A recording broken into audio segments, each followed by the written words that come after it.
I do. Covino and Rich. Are you ready? Honestly, how do I deal with you every day? Get ready. You heard all about it on the radio. Whoa! Yeah! Holy mother nugget! And holy mother meatball! I'm the smartest man alive! You're so ridiculous. What? You're such a fool. Get out of here. I'm a disc jockey. What's a disc jockey? Here we go. Covino and Rich. Let's go! What's up, everybody? Happy My Hogs Day. Is it Groundhog's Day? It's supposed to be, right? But the groundhog died? Rise and shine, campers! Because it's cold! Another 4 months of cold-ass cheeks. And you snoring like that. That's me hibernating. Steve Covino, Rich Davis. I thought Groundhog Day was canceled because the groundhog died. Yeah, Milltown Mel. I think that's his name. The Jersey groundhog died, which means winter forever. No. Yeah. No, say it ain't so. Thank you guys for being here. Sports, entertainment, and life. The feedback begins. We appreciate you guys, and we be rocking out. No snoozing. Let's go. Rocking out. Thank you. Yeah, you dumbass!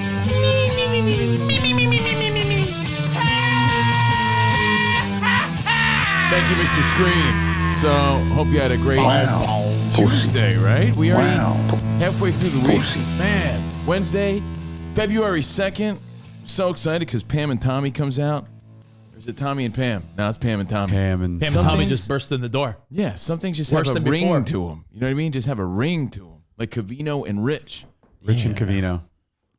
White Could have pe- been, but White No, people it love doesn't Rich and sound Covino. right. Like it's Pete and Sebastian, right? Like I their think it's Sebastian podcast- and Pete sounds better. I think Sebastian and Pete sounds better. I don't think so at all. I really don't. Certain things just have a ring. I think to they it. messed it up. I don't think so. Sebastian and Pete. I think if you were to say their full names, I think Pete Coriali and Sebastian Maniscalco flows better. But I think if you say just their first names, Sebastian and Pete. Sebastian and Pete. You think Pete and Sebastian? You know how you can sample Sebastian and Pete. It's like Hardy and Laurel. Sebastian? Doesn't sound right. this? Sample this with your parents' friends who are couples, or even couples you know, right? Like, think of like your parents' best buddies. Ernie and Bert. Like Nick and Christine. Don't It sound wasn't right. Christine and Nick. Like, well, I'm thinking like your parents' friends, or like. That's what I'm trying to say. That's Certain why I- things just have a flow to them. No, I think you pick it, and then everyone else just rolls with it. Nah, sometimes it just sounds better. For me, I work great either way because we pretty much have the same name. Kristen and Christian. Kristen and Christian, Christian and Kristen. Works either way. Yeah, but when we refer to you as Spot, Rich people. and, Spot and Kristen. Rich and Sarah. Rich and Sarah. It's always Mr. and Mrs. Not Sarah and It Rich. should be Mr. and Mrs. It's Rich and That's why Sarah. Pam and Tommy's unique. It's Mr. and Mrs. Now, for the first time, we welcome Mr. and Mrs. It's always Mr. and Mrs. I really think, honestly, I think it should be Rich and Covino because I think the ending with the vowel sounds better. I think it sounds like bitchin' convenient, like richin', like he's richin'. Yo, like I'm richin', son. Doesn't flow. Doesn't flow. What do you know about flow? The only flow you know is from Progressive. That's Spot, everybody. 412-267-7469. Think about all the couples that you're friends with. And Yeah, it's not Gary and Ace. It's Ace and Gary. oh, wait, no. Hold on. It's not Robin and Batman. It's Batman and Robin. Certain things just have a flow. I'm gonna do an old Rich school. and Covino, Tommy and Pam. It should be Tommy and Pam, but it just doesn't sound right. I'm doing an old school 20-second timeout. Is it who you know that also takes precedent? Because when you talk about, let's say, our friend Shannon, it's Shannon and Mike. It's not Mike and Shannon. It should be Mike and Shannon. I say Mike and Shannon. I say Mike and Shannon. yeah. Oh, so you go man automatically. Mr. and Mrs. Mike and Shannon. I think sometimes it's That's why who you know, and then I you say add their secondary Tommy partner. and Pam, but I know the public says Pam and Tommy. And that's the name of the Hulu show that's out as of today. So now I have something to watch. Could it also be, in that celebrity world, who is muy popular, who's more popular? It doesn't work that way, bro. It's the flow. It's what sounds right. Pete and Sebastian, who's more popular? Sebastian. He's last. It's not about that. It's about the flow and the norm. You know, Does it make sense? Yeah, no, Otherwise, it would be Sebastian. it's an interesting Beat. dumb thought that. Why do those It really things is. sort of form? Yeah, how do they form? Like, How does it go? It goes by, I think, the sound. Like, I like your theory of do who you know first. Sarah's but friends in Texas say Sarah and Rich. I don't think they say Rich and Sarah. What would they say if we're going over Blank's house? What would they say? Rich and Sarah's. I would They say might Rich say and we're going to Sarah's. Hoots's. That's what they all say. Hoots's? Hoots. Well, You know then what? you Wait, get no hang on. credit I at get all. no credit. Hold on. That's yeah. Really Sarah! No one says Butthead and Beavis. It's Beavis and Rich. Butthead. And Butthead is the juice of the show. It's just, what rolls. Yeah, I guess so. I guess, It's what rolls, but when you're addressing couples, I think it's Mr. and Mrs. That's sort of what I'm standing by. Well, Anyway, Pam and Tommy. Pam and Tommy. You know, it would work because you're always on the left. Rich is always on the left. Covino's always on the right. It doesn't matter. It's Rich not. and It's Covino. not about importance. Rich When it comes to married couples, I think it's and Mr. and Mrs. Covino. I really do. Right? I like your theory of who you know first, but How's our logo look? I don't know. Rich and Covino. How's it look? I don't think it flows. No. I just don't think it flows. It's a matter of people ask us all the time. I'm like, well, that's just sort of how it flowed, like Beavis and Butthead. I don't Rich think and Covino doesn't flow to me know what? If I put unless it- you're like a white guy who just assumes that I'm his sidekick. If I put it in the Cobra Kai font, would it look better? That shit's hot. it's good. It's the fucking best logo ever. It's manly right there. When we first started our show to I'm bringing back masculinity, man. take you back, Are you? Yeah, I'm gonna grow a beard and everything. Real fucking cheap one. to the early days of Covino and Rich, much like when people ask radio people or entertainers, hey, how'd you get your stage name or how'd you get your nickname?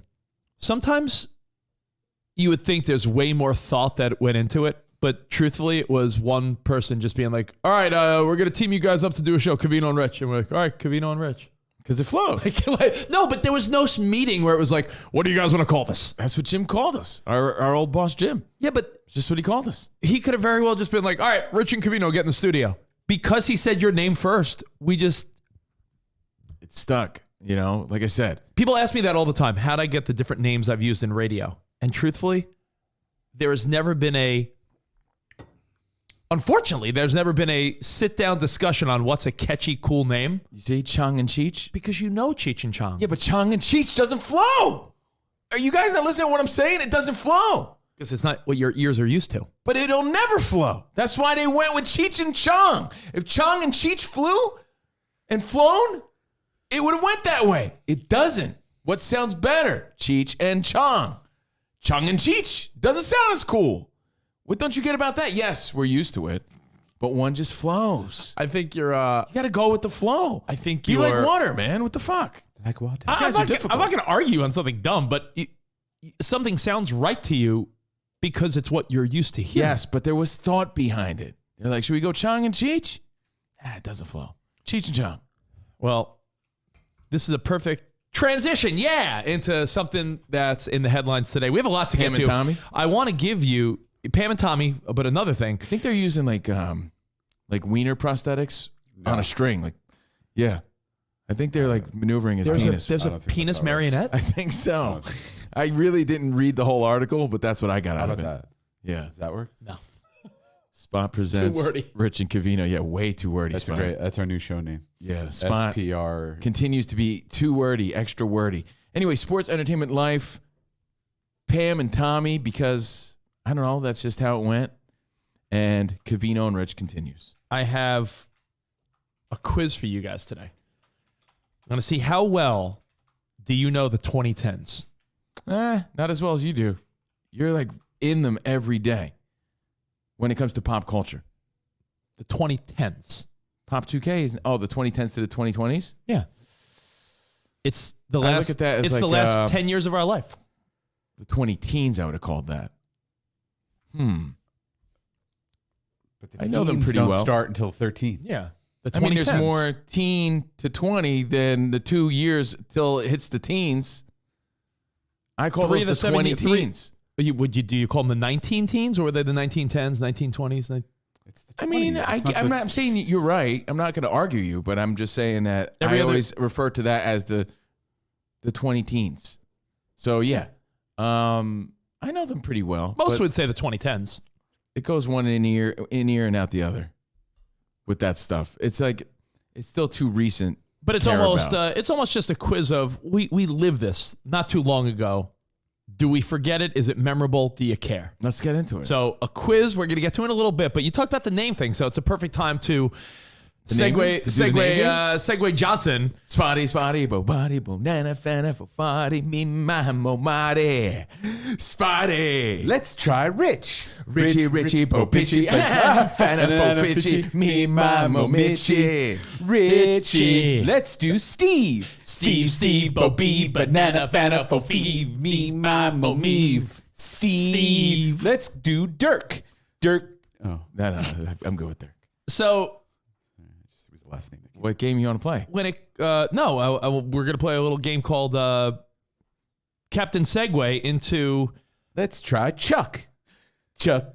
a little something. A little something I call you can't please nobody. You can never Sounds please. like Covino's bedroom. No, you call this can never do nothing. Yeah, this is a little segment called "You Can Never Do Nothing Right."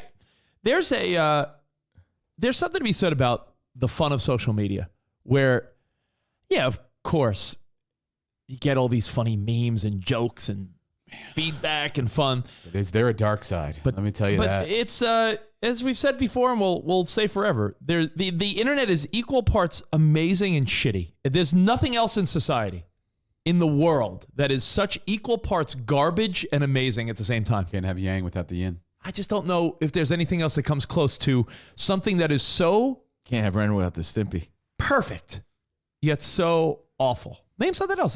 Try to think for 1 second. Is there something else that has so many great yet bad qualities at the same time? The internet. Donuts. As I just said, the internet. Besides the internet, That besides the internet? No. Donuts. Like me. Pudding. you got great qualities but bad ones. OnlyFans. Like anything deep fried. It's like the best in the world, but it'll like clog your heart. Internet. Nothing compares to how good yet bad it is. Most people in my family, they're really great, but they're really like hard to deal with. So, because the internet has a voice, and combine that with the obvious statement of the year, people do not like change. People hate change. When you get a new iPhone, I like the old one better. When any change we've ever made in our show's history, it could have been the greatest change we ever made. There's going to be people that are like, I fucking like the old way better. I hate actual change. Jordan always leaves it in my cup holder. And I'm like, fuck that. Save that quarter for when you go to Aldi. Yeah, I hate that. I don't want that shit in my car. So Put it in your car. combine the fact that people hate change with everyone's got a voice more than ever before. The Washington Commanders didn't stand a chance. They didn't stand a chance. It could have been the greatest name of all time. You look at the internet today. Uniform sucks. The name sucks. Colors suck. Suck. Suckity suck. It's the worst. Fuck this. I hate it. I mean, I really like the Washington football team, though. Something very old school and classic. I loved it. I get it. Commanders is kind of corny. Commanders to me sounds I don't like think it sucks, but it's corny. Bro. sounds like Commando to me. I just think of like a bunch of dudes running around without underwear. You ever hear the song Dance Commander? It's a good one. Play it. I'm gonna. I Look want to it up be a for you. dance commander. Wait, hold on. Spot just thinks of a bunch of dudes running around without underwear. That's what you think of when you say Yeah. Commanders? Like Commando. Yeah. I mean, you guys talk about other men being studs, so you should slow your roll. I mean, they are studs. I mean, how would you describe Tom Brady? Stud. How would you describe Bryce Harper? How would you describe There's no other way, really. these people? Yeah. So, Washington, as we said yesterday, Joe Theismann sort of leaked it. Washington football team, formerly known as the Washington Redskins, have officially become the Washington Commanders. And my initial thoughts are I like that W. my That's all right. initial thoughts are Reminds me of a 1970s PBS show. the video that they released. One thing they did not do that I'm so glad. I thought they were going to try to ignore the heritage of the Redskins because of the name. They almost leaned into it where I'm like, all right, good. Because that whole montage was like, Redskins. But now it's time for change. And I thought the montage was great. I love a good montage. I don't love the name Commanders, but you know what it is? You're just not used to it. Yeah. You're not used to it at all. Yeah, And you Spot, before you play it, people are also saying uniforms stink. I think that W's pretty cool. And the colors of the Washington Redskins, Washington football team, now the Commanders, that burgundy and gold is sort of like a cool look for that franchise. Remember how bad we hated the Rams logo when they changed it? And now the Rams are in the Super Bowl, and everyone's like, yo, looks sweet. We haven't thought about it once. The bone since it gray first uniforms came they out. have are sweet. So, But everyone was making fun of it. It looked like the Internet Explorer logo. You know, it was weak. The colors were weak. no one's talked about it since. No one's mentioned it since because our eyes adjusted. So Every store that gets a new logo, a restaurant, the Pringles guy has no hair now. Everyone's like, I hate it. And then you get used to it, and you're like, oh, I didn't even notice. Life's been rough. People just hate change. And Got the COVID. Washington Commanders, I think if you look at their 3 uniforms, I think they're nice. my only criticism is that every uniform they have, the pants and the jersey are the same color. So they have no like, You know why? 'Cause they have no combo of like white pants and a burgundy jersey. It's like all burgundy, all black, or they're going commando. all white. Commando. Because it's a bunch of dudes without underwear on. So look at the montage, and It's a nice uniform. I think I'll be honest, and I love on the road jerseys, Covino, the white jersey, the lettering and the numbering has almost like a scaly. what's Ted Lasso doing there in the front? Right? I really like the W. Is that weird? There's something about that Dude. W I like. It's just a bunch of triangles. No, but I like it. No, it's a bunch of parallelograms. But I really like it. Bill Cosby doing it on the top right. Stop it. I see Anthony Anderson, Bill Cosby, and Ted Lasso from here. And why is Cameron Diaz in there as well? Why is she there? What's No, going that's on? Kate Hudson. Oh, why is that? Stop it. I mean, either that or my eyes are blurry. You got the COVID eye still. Anyway. People are saying lame name. When the Tampa Bucks changed their logo, people hated it. When every team decides to do anything different to their name or logo, fans' first instinct is to hate it. I've never in my life heard one person be like, oh, you know, I love the new whatever. The only time is when the Miami Heat got that like Miami Vice 1980s looking shit for their alternate jersey. Yeah. People are like, all right, that's hot. It was all right. Rich is making a good point. In Most 6 people months are from quick. now. Our instinct is to hate on some new shit until it becomes the norm. And then I asked that It's rare when Like, people how are really appreciate the change. Like, yeah, that was great. How are Guardians fans holding up? The Cleveland Guardians? Oh, yeah. Flying toaster logo. I forgot. See, Spot, I forgot already. I'm like, Guardians. See? Yeah, because you know why? Because it's going to be a C, and we're going to be like, yeah, the Guardians. Just play the montage if you don't mind. And if you're the team management or the marketing department, I feel like you could have done no more, and people are going to hate it no matter what, so you might as well do it. Like, people are like, that's what they came up with? The Dance Commanders. You know what I asked for? I asked it. for all What the is this haters. song? I asked for all the haters online. Dance Commanders. Show me what you would have come up with. I would love to see. Is it by Electric Six? Yeah, I love that. Oh, wait, that's our song. That's Wolf Mother. Sorry. You want to be a dance commander? This is what I would call him. This is how they're going to come out of the tunnel. Yeah. You must have been a dance commander. You know that he's the only one who gives the orders here. Is that Rich? Dance commander. Yo, E.J. Reed nailed it. He goes, yo, you ever think that Washington, D.C. just started out by picking some shitty names, the Redskins and the Bullets? Eventually, they were going to have to change them. Now they're the Wizards and the Commanders. The Wizards are great. You know, there's a funny thing. It's again, it's things we pay attention to, things we don't. It's what we choose to pay attention to and what we don't. There's a guy who I think, did you send me the video? Somebody sent me the video of a guy who goes to the supermarket and he pulls down all the things that are politically incorrect, but we never think of it. It's like only sports teams matter. Yeah. But there's so many politically incorrect brands in the supermarket. I mean, he stretches them out, you know, but he finds a way to look at that as controversial. It's just what we choose to fucking harp on. We hate change, and we love to think our opinions are best. I challenge all the people, Spot, that say, this stinks. All right, you know what?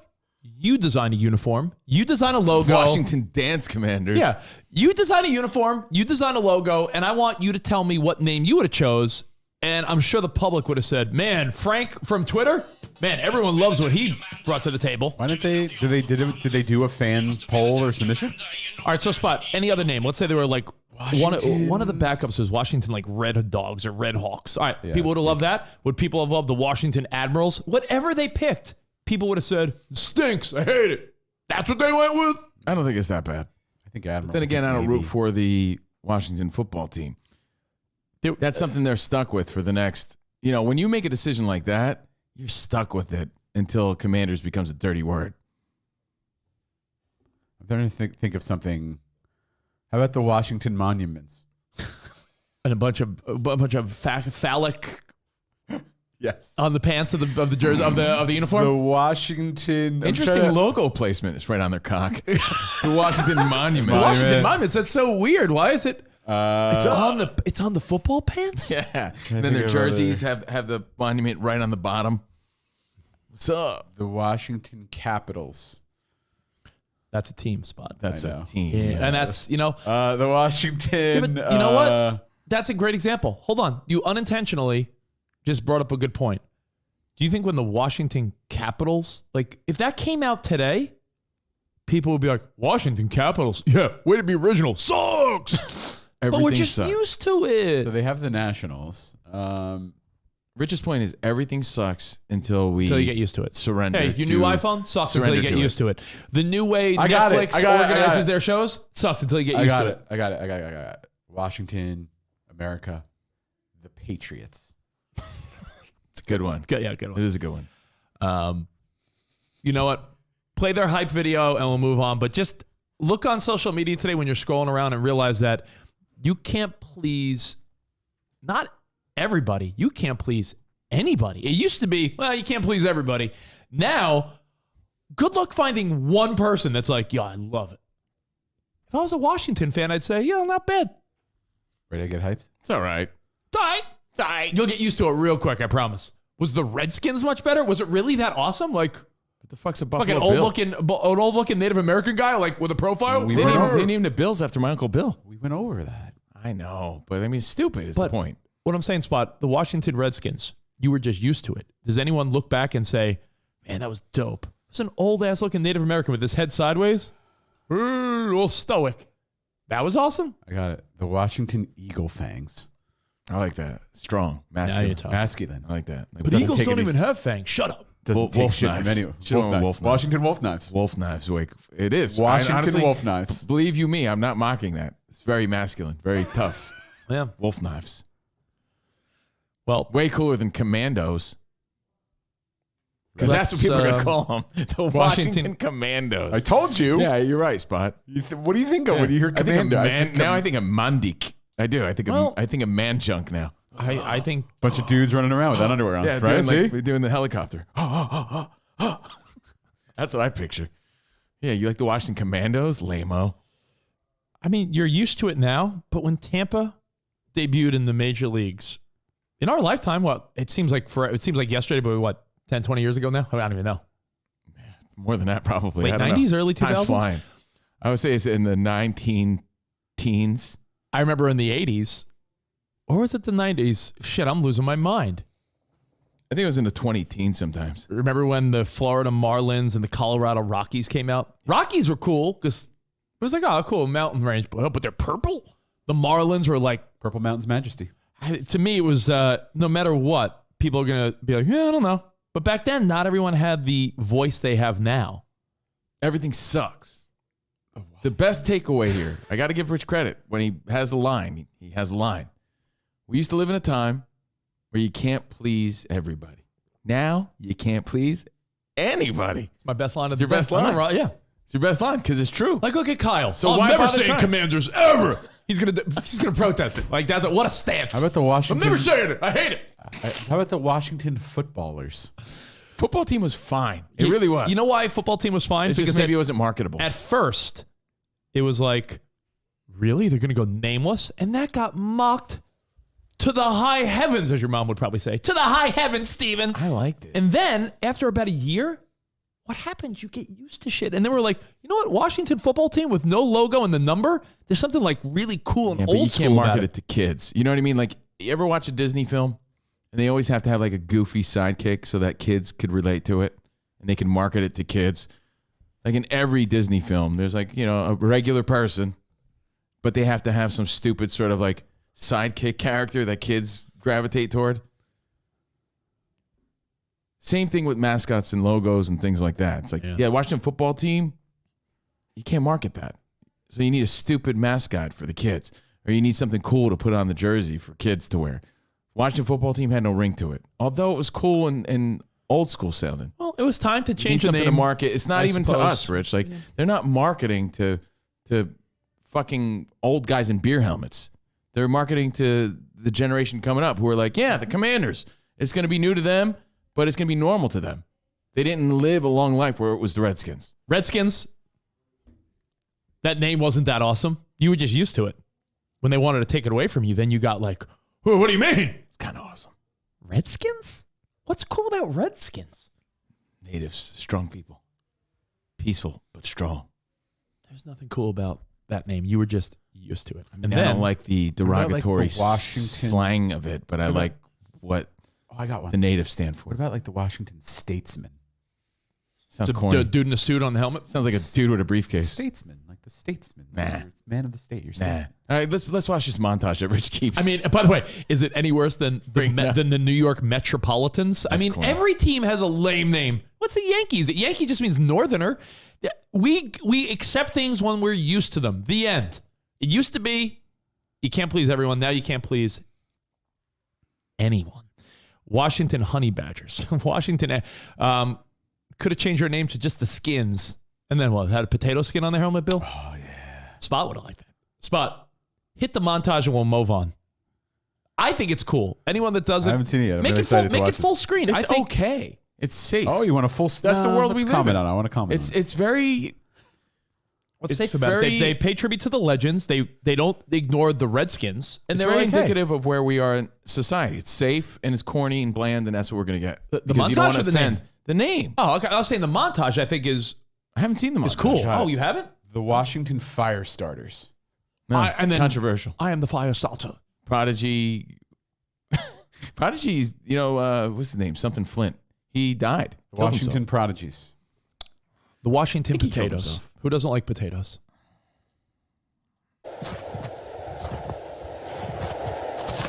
Legacies are built. By tradition Just remember this.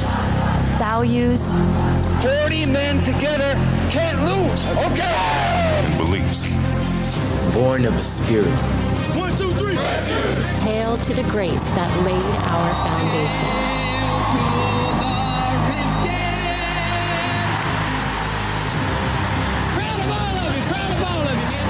Cultivated in the hearts of the people from the DMV. Cultivated Not- in the heart. Not But the even the DMV. greatest of legacies evolve or fade.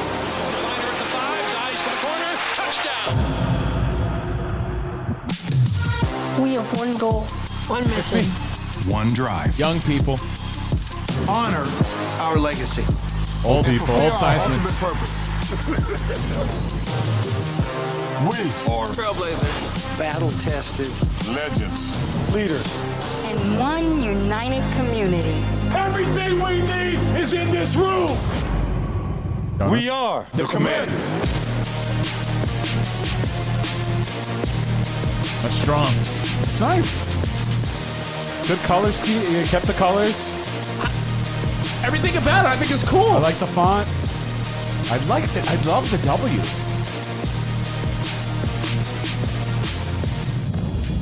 It's all right. I like it. They played that at a board meeting. I love the and W. everyone's like, I love it. And everyone's like, how could they hate this? Meanwhile, Twitter's like, sucks. It's fucking great. I don't care what anyone I says. mean, we live Let's in a move world on. of suck. People create This is W. I That love was it. other awesome. profiles I just love to this. Look at that. just to express how much things suck. cool. Like, I That's want hyped. people to know how much things suck. Yeah. That I'm going to tell you it sucks, and I'm going to make up fake accounts Oh, that tell you To me, it sucks. That is wild. You're right. Go on Twitter. Washington This Apples. sucks. That's a good Let one. me click on this person.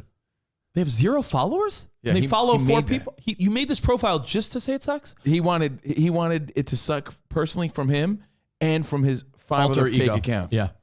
Now, for instance, Lisa, I'm so with you. Good promo. I went from 6 to midnight with that montage, and I'm not even a fan. Vic in Toronto. You even called it a montage. He called it a Montage. They're going to end up sucking. Commanders, Redskins, anything, but nonetheless, a great thing. We're getting feedback of people saying, meh, what do you want? Explosions out your butthole? That was a great montage spot. Not Rich's first or his last.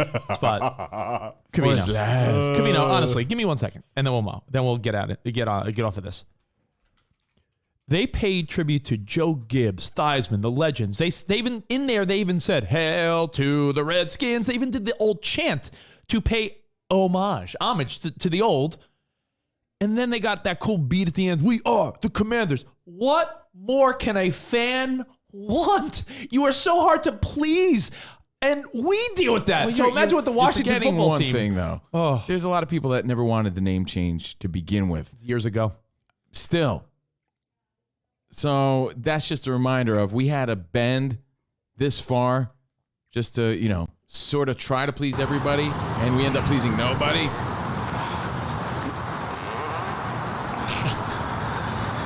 I'm just giving the people what they want. Yeah. People want. Far now. use the bathroom.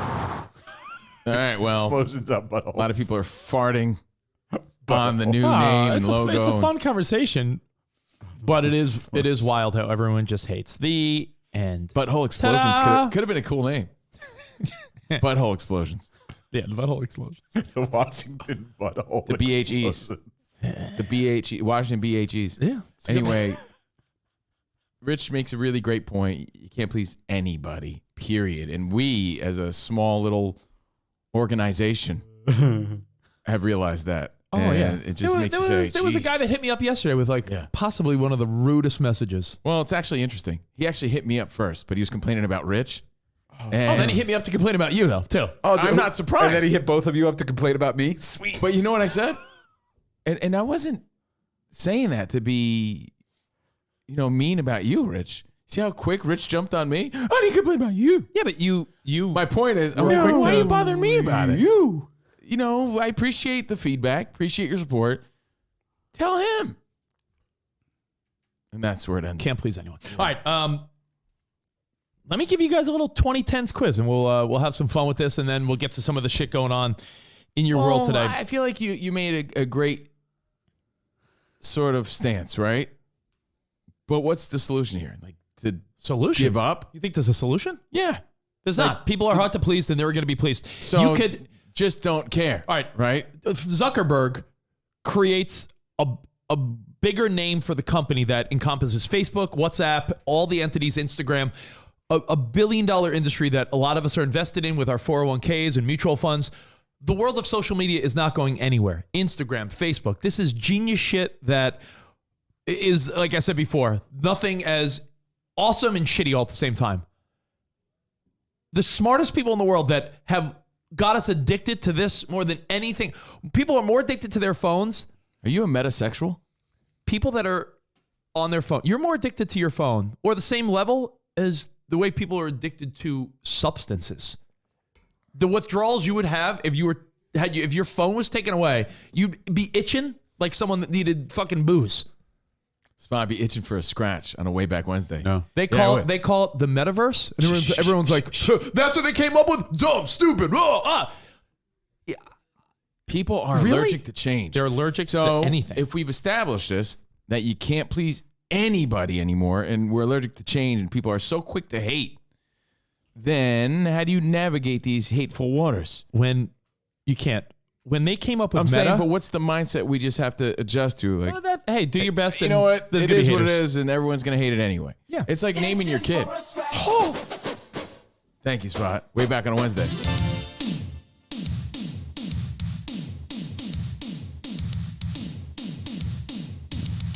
Itching for a scratch. This is my shit back in the day. This is what happens when you take away social media. You start itching for a scratch. Zuckerberg and the powers that be are like, yo, here's a cool little logo, metaverse, to encompass all our entities. I can't understand what is lame about that. Yet when that happened, the world was like, lame, stinks, sucks, blah, blah, blah. Zuckerberg's an alien. You can't What please about anybody. crypto arena, crypto.com arena? What about that? Everyone hated it. But you know what they were okay with? An arena named after an office supply company. Staples Center. That was awesome. Really? It's named Staples. Like what you... Both conversations, honestly, sort of tie together.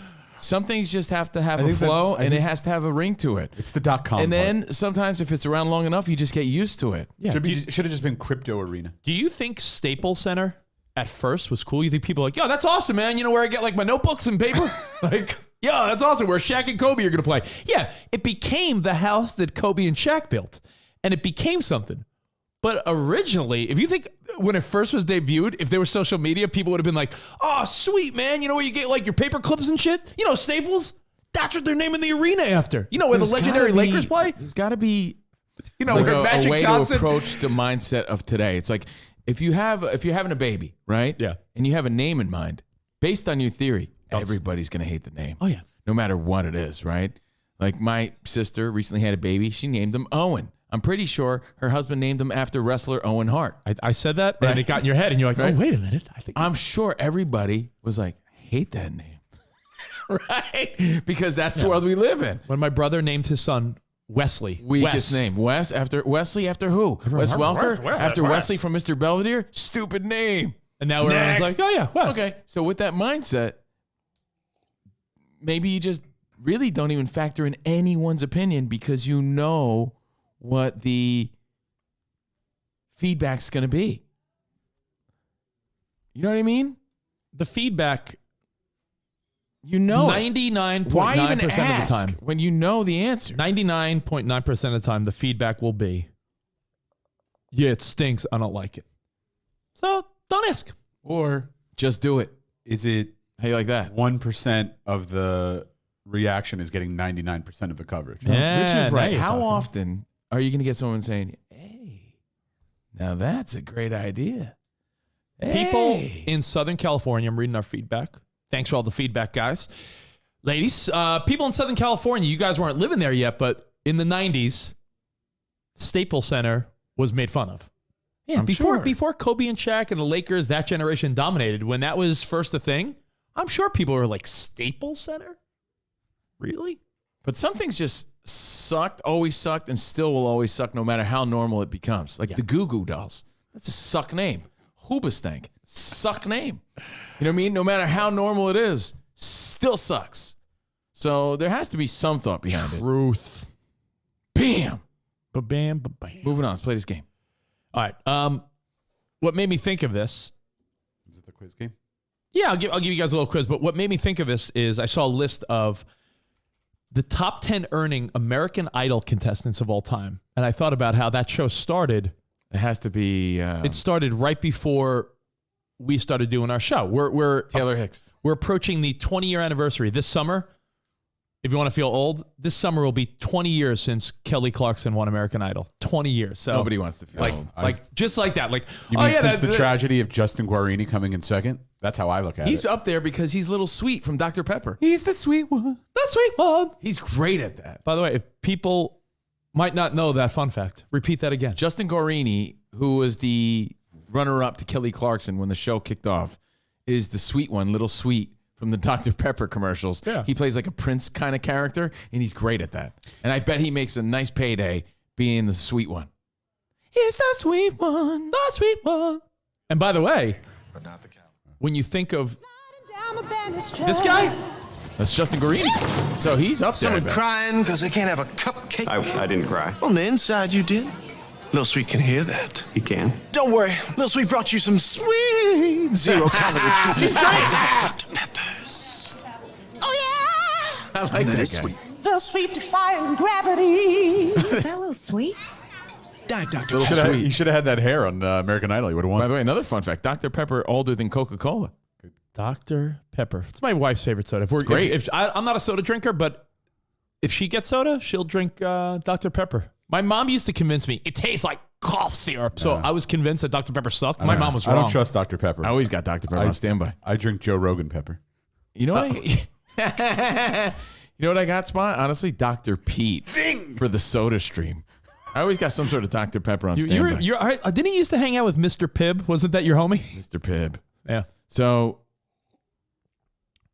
early 2000s, the 2010s. And Kelly Clarkson had that movie. She had that movie that I never saw. Spot, did you ever see From Justin to Kelly? Rich didn't see it. He lived it. I was in it. I didn't watch it because I was in it. Yeah, it was the... did you ever see it or no? I can't say that I have. But it was the movie I know of it. That came out, and that was Justin Guarini, who is now the sweet one. 20 years ago, just a little timestamp on your life, American Idol and reality singing TV shows started 20 years ago. Okay. Top 10... Sweet. It's a sweet one. Top 10 people that made money off of the American Idol show. Judges and hosts not included. Top 10 earning people from the American Idol franchise. I could give you 5. Oh, no, but I'm saying this is the top 10. I want to see if you get all of them, because I think you could. It's a quick list. It's a fun one. I mean, some of them are obvious, but some of them are so significantly more successful than others. Carrie Underwood. Carrie Underwood, number one by far. $150 million plus. Kelly Clarkson has to be a close number 2. All right, so Carrie Underwood, close to $150 million, number one. Number 2, Kelly Clarkson, close to $50 million. But a difference of over $100 million. Carrie Underwood, by leaps and bounds. That country world is so ravenous. By leaps and bounds. She does the Sunday Night Football theme. She tours and sells out everywhere. She has albums that are all number one. So she was in Cobra Kai. Yeah, Carrie. That's how you knew the All Valley tournament was a big deal. I mean, those legs. So Carrie Underwood, number one. Kelly Clarkson, number 2. So far you got the top 2. Jennifer Hudson. Number 3, $30 million net worth. You know, she's got movies behind her. She's got a behind her. Okay, so here is where you got the top 3, which I thought were easy. Carrie Underwood, Kelly Clarkson, and Jennifer Hudson. Now you got 4 through 10. I'm wondering who you think is on this list. Well, thank you, Maria Gutierrez. I have to say Adam Lambert. Amber Lambert. That's his alter ego. Amber Lambert. That's what you picture him as. My little nickname for him. Adam Lambert is up there with all the touring he does. Number 4. Is he number 4? Adam That's incredible. Lambert, $30 million. His solo stuff, his writing, and now working with the band Queen. So Good Adam for him. Lambert. I mean, he's talented. So. Number 4. So Carrie Underwood, Kelly Clarkson, Kate Hudson, Jennifer Hudson, and Adam Lambert. Those are your top 4. So you're going actually in order, believe it or not. So let's see how you do. All right, next. Well, I don't know if he's next, but Chris Daughtry comes to mind. Daughtry is number 6. His net worth is $8 to $10 million from rock music and touring. So $8 to $10 million. He's number 6. So you're missing number 5. And our feedback's helping everyone. It's not like Fantasia, is it? She's not in the top 10. Okay, because her name always comes up. You have 3 strikes, by the way. Okay, so that's 1 strike. We'll give you 3 strikes. Fantasia. Who are those dudes that had similar names? Spot, you're allowed to guess as well if you want. Oh, thanks. You could play along. So far, you said Carrie, Kelly, Jennifer Hudson, Adam Lambert, and Daughtry. Those are 5 of the top 10. You're missing number 5, 7, 8, 9, 10. Justin Guarini. Nope, not in the top 10. Really? Strike 2. Even with that Dr. Pepper money? That's not Strike a joke. 2. I would think... You got 2. You know how many Dr. Pepper commercials that guy has done? Right? I would think that would put him up there in the top 10. Phil, did you say Phil Phillips? Strike 3. I didn't know. I get strike my 1 for own strike. 3 strikes. Strike 1 for Spot. All right, No okay. Phil Phillips. I'm sorry. Give me the top 5 again. Carrie Underwood, number 1. Okay. Number 2, Kelly Clarkson. Number 3, Jennifer Hudson. Number 4, Adam Lambert. Number 6, Chris Daughtry. You're missing number 5, 7, 8, 9, 10. Chris Daughtry. 5, 7, 8, 9, 10. 5, 7, 8, 9, 10. All right. Did you say Fantasia Barrina? Covino did, but if you want to strike 2, if you want to strike 2, okay. That was the Davids and the Davids. Oh, David Cook? Number 10, David Cook. Yes. He has a net worth of $5 million. So who was his other David? David Archuleta? That was his rival. Okay. So David, Constantine Maroulis had a lot of success in Broadway. Yes. So is he on the list? He is not on the list. Strike 2 for Spot. You guys have 1 strike left each. I'll give Spot that strike for fairness. Yeah, but I would think Constantine might have made it because, again, he was on Rock of Ages. He did some Broadway stuff. So you got... I know Broadway doesn't necessarily pay, but he had some success. You got 1, 2, 3, 4, I'm 5. not giving up an answer. You have 6. How's Diana DeGarmo doing? No, yeah, she not on the list, but I know that's not your guess. So you have 6 of the 10. You're missing 4. I think one of them is obvious, and then you got to go. I think 2 of them are obvious. Oh, I know. I got one. Clay Aiken. Strike 3 for Covino. He had a little success too. You're yes. out. You're out. I'm out. Yes. One of them I think is obvious. Can never do nothing. One of them I think is obvious. I think I got it. I think I got one it. is obvious. Googling shit though. No, I needed to see who was in the winner. Does that count? I mean, you're Googling, but go on. What you got? Jordan Sparks. Jordan Sparks is number 7 with a net worth of $8 million. So I don't know anything Jordan Sparks has done. I really Battlefield. Fucking Pat Benatar. And the I other know one, that. how you gonna breathe with no air? That was her big song. She has like 2 hits in the 2000s. So, honestly, that's all I've got. So Carrie Underwood, Kelly Clarkson, Hudson, Lambert, Daughtry, Sparks, Cook. You're missing 3. One of them is obvious, and then Spot, you were talking country. That's my hint for one of the other ones. I don't know. Don't even tell me. Is the Pickler? Kelly Pickler. She's on there? I wouldn't have thought she's on there. Net worth of $7 million. She's number 8 on the list. Good Kelly, for her. Kelly Pickler. I feel like Ruben Studdard went on to the R&B world. Spot, that's your strike 3. They named That's your they strike. just named the sandwich after him. That's your strike 3. They named the Reuben after him. Now, with the au jus sauce. Thank God I'm out one of of this them. game. One of them is. Was this your quiz? No, I have a okay. quid. This is something. I think this, Taylor Hicks is still better than all those guys. you loved his dance moves. Guys doing the twist. The one you missed that I thought you would get. The wife of David Foster. She's done acting. She's done music. Catherine McPhee, number 5, $15 million net worth. See, you know what it is? She was an actress and a singer. My brain only remembers the winners. Catherine McPhee. I'm surprised she's top 5. Catherine I don't know anything McPhee. she's done. Here's a fun fact. Catherine McPhee and Daughtry. She's the prettiest, but I don't know anything she's done. Catherine McPhee and She Daughtry. did a lot of acting. Really? Yeah. In what? A lot of network shows and Network big money. shows. Oh, okay. Catherine McPhee and Daughtry were runners up to fucking Taylor Hicks, the old gray-haired guy that would do the twist. He He's like Pedro Gomez, rest in peace, from ESPN. he beat Daughtry and Catherine McPhee. You're missing number 1. Do a side-by-side between Pedro Gomez and Taylor Hicks. You guys, all the feedback, everyone's guessing right. There's one that's the number 9 you're all missing, and I would never have thought this guy was on the list. There's still another one? You know what you're missing, though? You're not thinking of their hits. And their hits, even if it was a one-hit wonder, could made them money, enough money. Like, think of Carrie Underwood, number 1. Millions of music. We're only millions- talking single-digit millions here. All right, so millions, I'll give you the exact numbers. Carrie Underwood, a multitude of hits, and she's a superstar. $150 million. Then Makes you got sense. Kelly Clarkson, Jennifer Hudson. You know everything she's done. Adam Lambert, Catherine McPhee, Daughtry. Jordan Sparks had multiple hits, and she was on TV shows. Pickler, just because of the country world. Number 10 and 9 were 2 people that only on it because I think they had a hit, and the hit, like David Cook, $5 million net worth, which is a hell of a lot of money because he had 1 or 2 radio songs. Number 9, super surprising to me. Apparently, I looked this up. He did some writing as well. That's why. That'll do it. And it's a guy that we've goofed about before. Bob Elliot Ice. Yamin. Not Bob Ice? Elliot Yamin, Spot. There he is. Yeah, that hit. What was it? Wait for you. Baby, I'ma wait for you. It's like a ballad, yeah. But I like that song. Cause Bob Ice is playing in my house. In my house. Bob Ice is playing in my house. Catherine in McPhee, my house. Adam Lambert, Jennifer Hudson, Kelly Clarkson. And Yeah, Dave Carrie. Castillo. Wow, what a Pedro good- Gomez passed away from ESPN. I used to say that Taylor Hicks looked like I feel like MLB broadcaster Pedro I Gomez. feel like Kelly Clarkson's money numbers seem wrong. yeah, it doesn't make But sense to she me. did lose half of everything in her divorce. Maybe I don't know. Or Spot. She didn't. Kelly Clarkson, not known for writing much of her stuff. She's just a great singer. I think is more. I think Carrie Underwood actually wrote a lot of her country tunes. Where that's what they always say. A lot of these people make more money writing than performing. Right. That's the old key. I feel like you know what? I think Carrie Underwood has a lot of Commercial deals too. commercial like endorsements. endorsements. Yeah. She works with Target. Remember, didn't she have like a clothing line? Target, Nintendo, Skechers, Hershey's, Olay. She has her own athletic apparel line. So Good for Carrie Underwood. but yeah, Should have And you made my think- move when she was on the show. you think Kelly Clarkson has her own network show, but that doesn't mean anything. Yeah, where's William Hung on this list?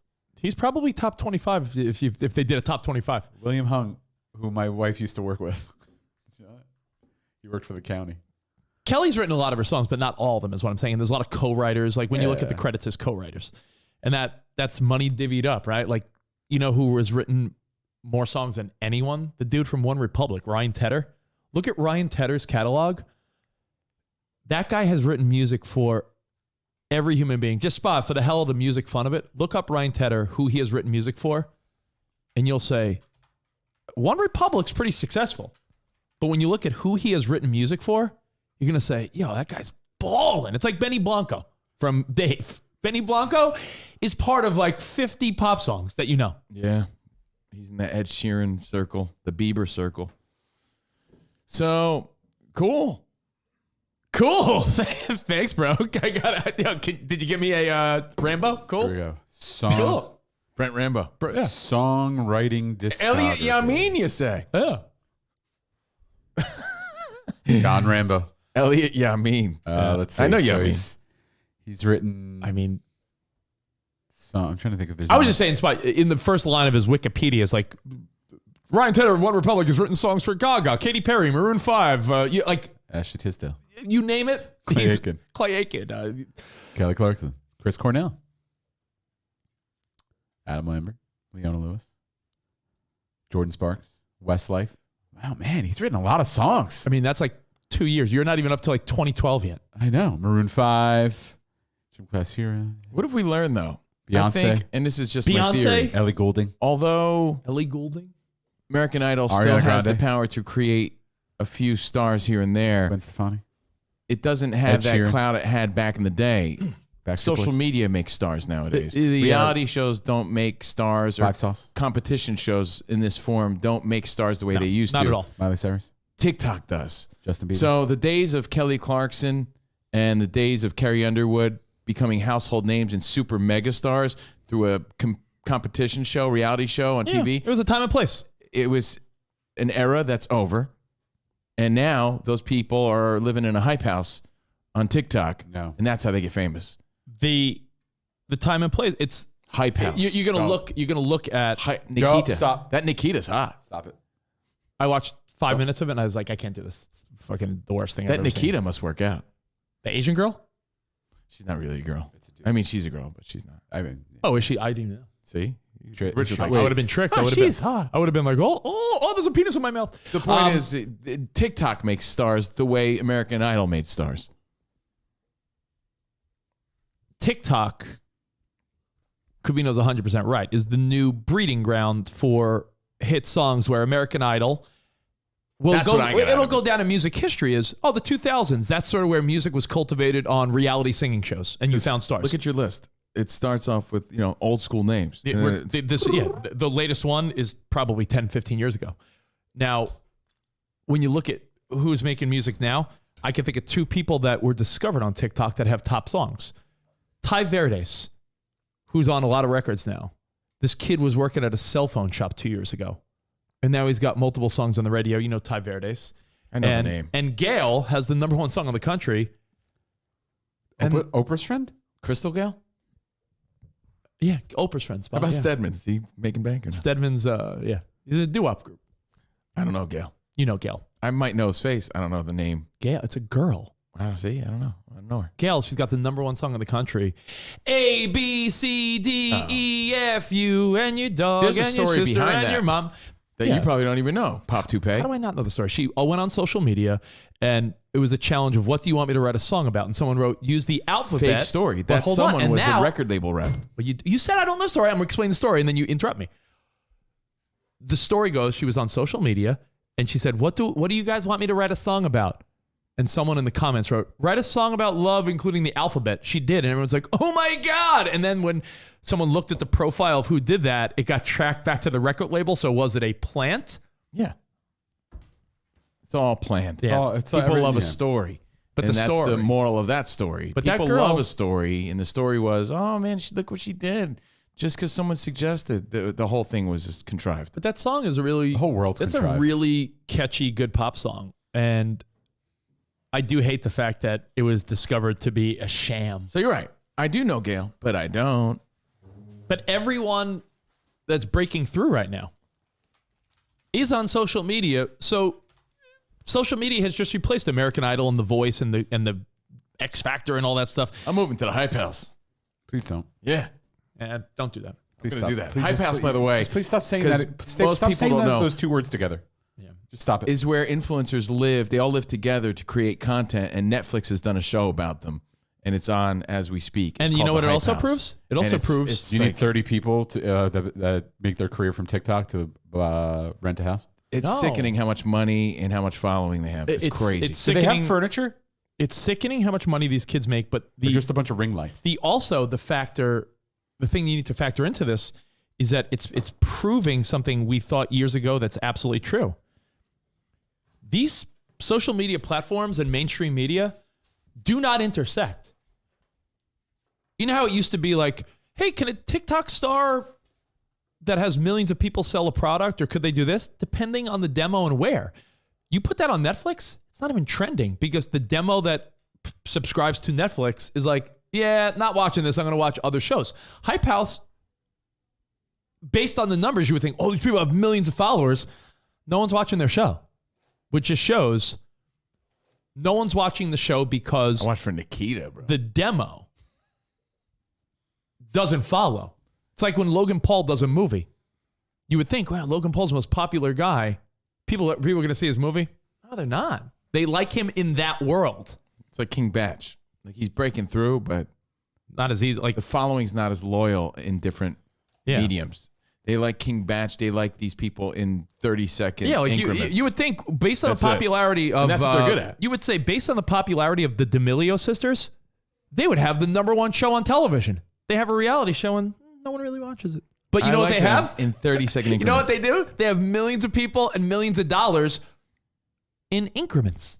No one wants to watch an hour show about the D'Amelio family. You know what they want to watch? A 30-second dance. I mean, it goes with our attention spans. They gave Lily Singh a show, and guess what? Grand opening, grand closing. But again, the public doesn't like women as nighttime hosts, just daytime hosts. We established that. It's Covino and Rich. What? Okay. What is it? There was some type of wormy maggot-looking thing, like where in the bed? What bedroom? Let me see. There was like some type of maggoty infestation. I'm not I can't unsee that. Out of here with it. Oh, I can't unsee that. Oh, No, I no, can't no. unsee that. No, I don't want to see that. No. I think Rich should eat it The so it can go viral. Rich the- wants to live in the hype house. That was big. Rich, bring back the- Fear Factor. The electrician is here to sort of redo a lot of the lighting and wiring just to make sure everything's right. Yeah. And It's like there was a worm. it was like, yeah, it was a little infestation somewhere. They gotta take care of. Like this big. Yeah, it was Where's it gross. coming from? No, she said there was like a bunch of them, like in a little area. So we got Barf. barf, Man. gross. Barf burgers. Oh, that gave me the heebie-jeebs. Hebe. Did it stare at you? The Washington, stared at me. the Washington heebie-jeebs. That would have been good. Now you're spot. talking.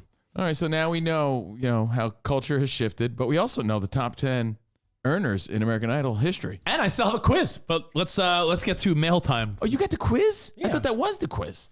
Oh, that's what inspired the quiz. Oh, let's do the quiz. Mail time could No, wait. you already got the box out. Now people are gonna be just you're hovering over a box. That does not matter. Quiz time. I'm just getting shit set up. Quiz time. You want to do mail time? I'll do quiz time. Yeah, let's do quiz time. I'm just getting the mail out. In the I thought 20 that was the quiz. in the 2010s, let's see how quickly I saw a quiz and I adjusted it a little bit. I'm curious how much you remember. Quiz. Are we doing mail or the quiz? I'm confused. Quiz, bro. Okay, so put the mail away. Put it away. No, put it back in the box. Continue, bro. No, put it in the box. You're the being distracting one. No, put Continue. it all. Put it all back in Flow. the box. Now Just people are get like, ready. what's that in front of Covino? Put it all All back right. in the box. It's all good. Do it. Put it back in the box. What year did the iPad debut? The iPad. What year did the iPad debut? 2000. This is 2000. The answers could range from 2010 to 2020. 2000. Well, if you remember when I lost the John Cicada CD, remember? Oh yeah. I know. That was in the early 2000s. I'm saying 2000. I'm gonna say I 11. said this is from 2010 to 2020. So Saying 2008 would be 2008. incorrect. I'm gonna When say the concept happened. I'm gonna say 2011, and I'll tell you. I'm gonna say 2011, and I'll tell you why. Okay. If it came out in 2010, it had to be fucking around in 2008. I think 2011 because remember how we just posted that photo of me doing the cupcakes with Rosie O'Donnell recently? Yeah. When I went to present them to her at her place, everyone had an iPad, and I was like, "Oh yeah!" I was like, "Oh, those are great." I'm glad you have a great memory to think of that. Mine was, remember my ex accused me of losing hers, so I went on a frantic mission to try to find it, CD. only to find out that she misplaced it, and it had nothing to do with me at all. And then she never addressed it again, right? Like, yeah. So I think that was around 2010. Covino's ex-wife, like, mentally abused him because she thought he lost her iPad. Like, made him feel like I the wouldn't say biggest mentally abused, but I was accused of made losing something made you that feel I never lost. Mental abuse is making you feel like you're the worst human on earth. That's called toxicity. Yeah, she made you seem like you're the biggest piece of shit on earth because you That's the lost System of her a Down CD. because you lost her iPad. Come to find out, Covino went to stores, gas stations, restaurants, asked for footage of camera footage. You tried to do like your own investigation, like you were on a Netflix documentary. Because Come to find out, she found it and then was like, I found it. I found it. Oh. In her luggage. And then she's like, oh, forget it then. Yeah. And you're like, After like months of accusing everybody under the moon for stealing it. And Spot, did not Rosie O'Donnell, as someone pointed out, did she not Well, I was present getting you? to that Yeah. before you Yeah. cut me off. No one cut you off. I'm saying you had a nice memory. My memory's horrible. Yeah, and then you cut me off on a whole other story. I said I noticed that they all had one. I'm like, oh man, I'd really want one. And she's like, you know what? We're gonna give you one. We'll set it up. We'll send you an iPad. And I still honestly, I still have that iPad. It still functions. Wow. So what year was that? It's like 2011. I think. But So you're saying 2011 is when you got the iPad. So when do you think the iPad debuted? I think it's 2010, Rich. The answer is 2010. Spot. Okay. There you go. 2010. The iPad's been around for 12 years. What award show did Lady Gaga wear a meat dress at? What award show did Lady Gaga wear a meat dress at? Grammys. Do I need to know the year? That would help. It's the same Or year. was I'll it give the to you. American Music Awards? It's 2010, and it was at the MTV Video Music Awards. So I was completely. Then what was? Oh, was it the Grammys where she was in the bubble, in the egg? might have been. But yeah, when everyone jokes about Lady Gaga wearing a meat dress, that was 12 years ago. Fun fact, it was gabagool. It was a lot of it was pieces of gabagool. It was gabagool. It was the VMAs 2010. So when people ask, what is gabagool? It's that shit that Yeah, it was on Lady Lady Gaga's Gaga head. wore at the MTV Video Music Awards. It's been a while since I've seen the meat dress. The Gaga meat dress. Yeah, remember before? Now she's like a normal, beautiful singer that just makes movies and everything. But back then she was like shock. It had to be shock value. It's like, what's Gaga going to do? She's going to wear an airplane propeller on her head. Not a propeller head, an actual airplane propeller. Like she would do anything. Look at that. That is pretty wild when you think about it. She wore a dress made out of meat. Was it really made out of meat or just Yeah. look like meat? No, it was meat. I don't know about that. What do you mean you don't know about that? You really think it's meat? It was made of meat. That was the whole ridiculousness of it. Like, yo, she's got a dress made of meat. I don't remember Rob Deerdeck talking about that shit. Meat dress. It's made of gabagool, like you said. Lady Gabagool. Okay. All right. I'll give you a couple Okay. more. Oh. It's a Way Back Wednesday quiz on the Covino and Rich show. Let's see. It was designed by. Frank the Butcher.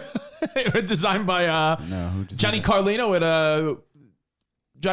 the Italian meat shop. Frank Fernandez, who went to his family butcher and it was made of flank steak. Oh, flank steak. I hear your mom made a meat dress out of London broil. My mom London rocks broil, Steven. some London broil. Yeah, so it was all flank steak. How about All right. that? What franchise ended in 2011? Yum. Harry Potter, Hunger Games, or Divergent? Oh, ended? Yeah. Meaning book or movie? I guess I'll say book spot. Or movie. I don't know. I don't read, so. Yeah, because I feel like all the movies came out and like. It has to be the book. No, I'm gonna say the Hunger Games. Harry Potter. Oh, so it's the book. It's a book. The last Harry Potter book was 11 years ago? That makes sense. Yeah. Because the books were still being released. Like Goblet of Fire, I know came out in like 2001. I remember starting there, and then the books were subsequently released. Yeah, that makes sense. What app came out first? Instagram, Tinder. God, hold on. What app came out first? Okay. Instagram, Tinder, WhatsApp, or Vine? No, you're right. The last movie was in 2011. Fuck. The last Harry Potter movie was 11 years ago? God. No way. Man, I'm old. 11 years ago. I feel like this is a trick question Sorry, continue. because it seems obvious that it's Vine. God, I feel like it just came out. But say it again. Instagram, Instagram, Tinder, Tinder, WhatsApp, WhatsApp. and Vine. What came out first? I feel like Vine. it's Vine, but I feel like it's a trick question because it seems obvious. The answer is WhatsApp. Oh. Okay, see? WhatsApp's been around before all those. Still use WhatsApp every day. Man, I'm old. Who is the author of the very popular 50 Shades of Grey series? What's her name? Initials. Much like J.K. Rowling for her series, this is initials. B.A. Baracus? Bingo. Joan Lee Bonely Stewart. I'll give you the first. E.L. Fudge. I didn't know this. I forgot this. E.L. James. E.L. James, the author of all You the know 50 that Shades. 50 Close. Shades of Grey started as Twilight fan fiction. Did you know that? Say this again? Was 50 Twilight Shades fan of fiction. Grey Yeah. was Twilight, Twilight? Fan fiction. Yeah. E.L. Covino, as Jessica Alba called me. E.L. Covino. You're listening to E.L. Covino. It's El Covino. El Covino, never do nothing. You think Aldo would have gotten that? Yeah. You're listening to E.L. Covino and Rich. What was widely considered Netflix first successful original series? Let's see. Think back. What was considered Netflix just first released in original, That court case? No. their first original hit series that was created by Netflix? Dang, I don't remember. Making a Murderer. That's what I was That's thinking. a documentary. I know. Says we're talking, but that was also not. This was before that. But the first Tiger King. mainstream hit for Netflix that was their original show, like a Netflix original. It was probably nominated for something. Yeah. Yeah. When they started making moves. When you said that. Frank Underwood. House of Cards. House of Cards. No. Oh.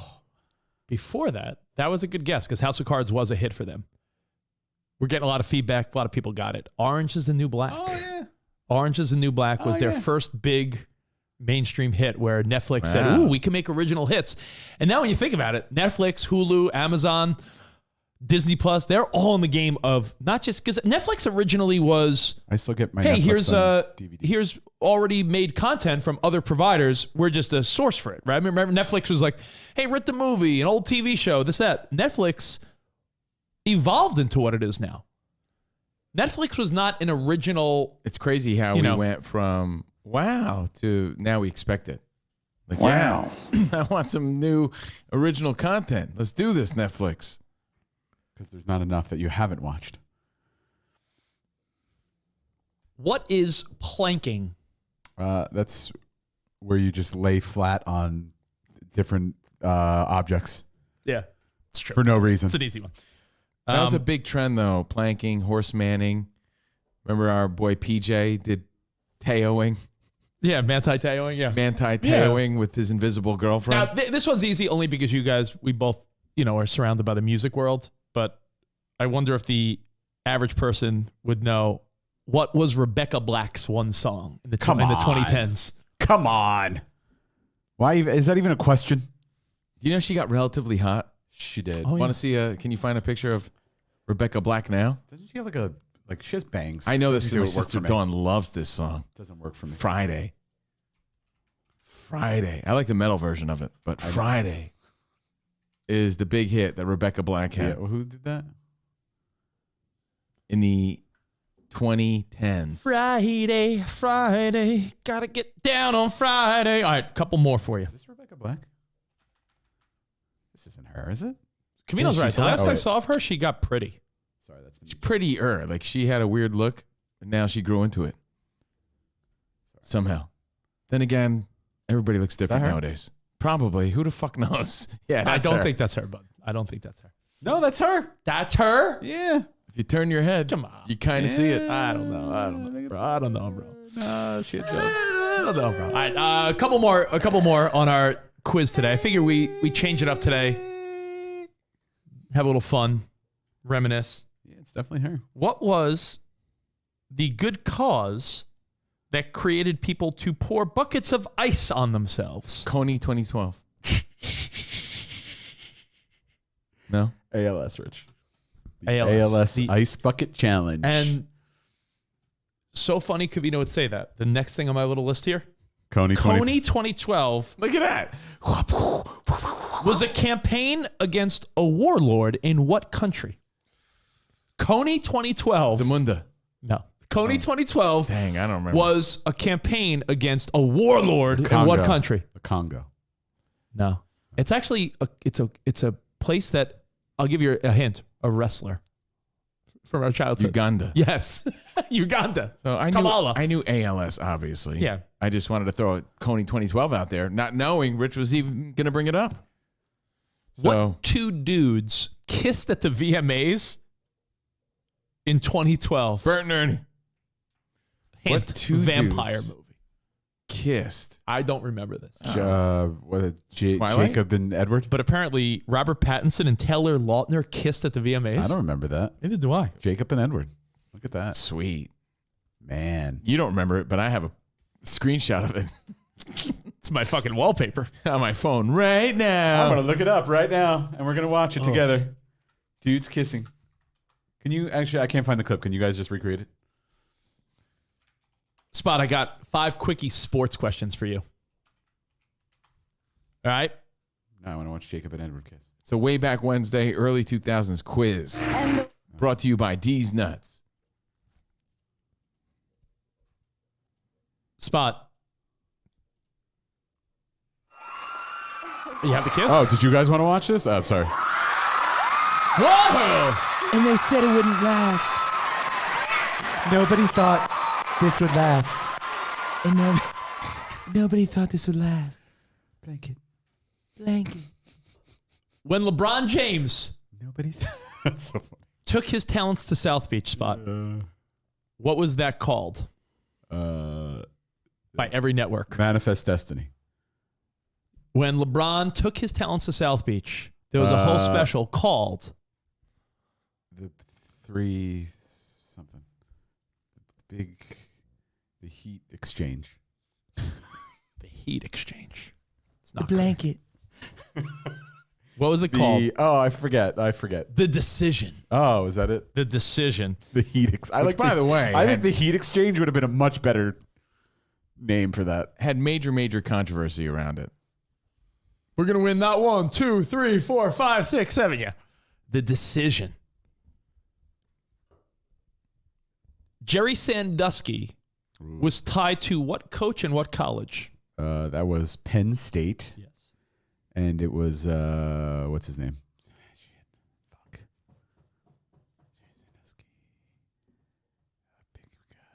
Paterno. Joe Paterno. Ding, ding. You got it, Spotty.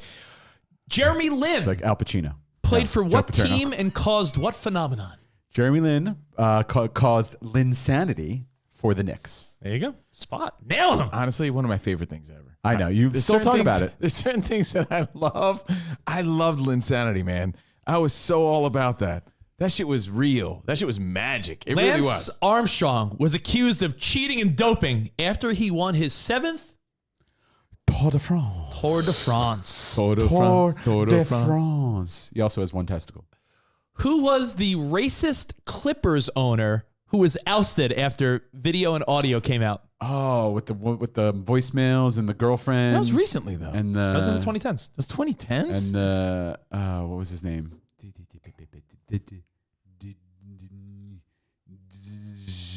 Oh, you want me to give you a hint?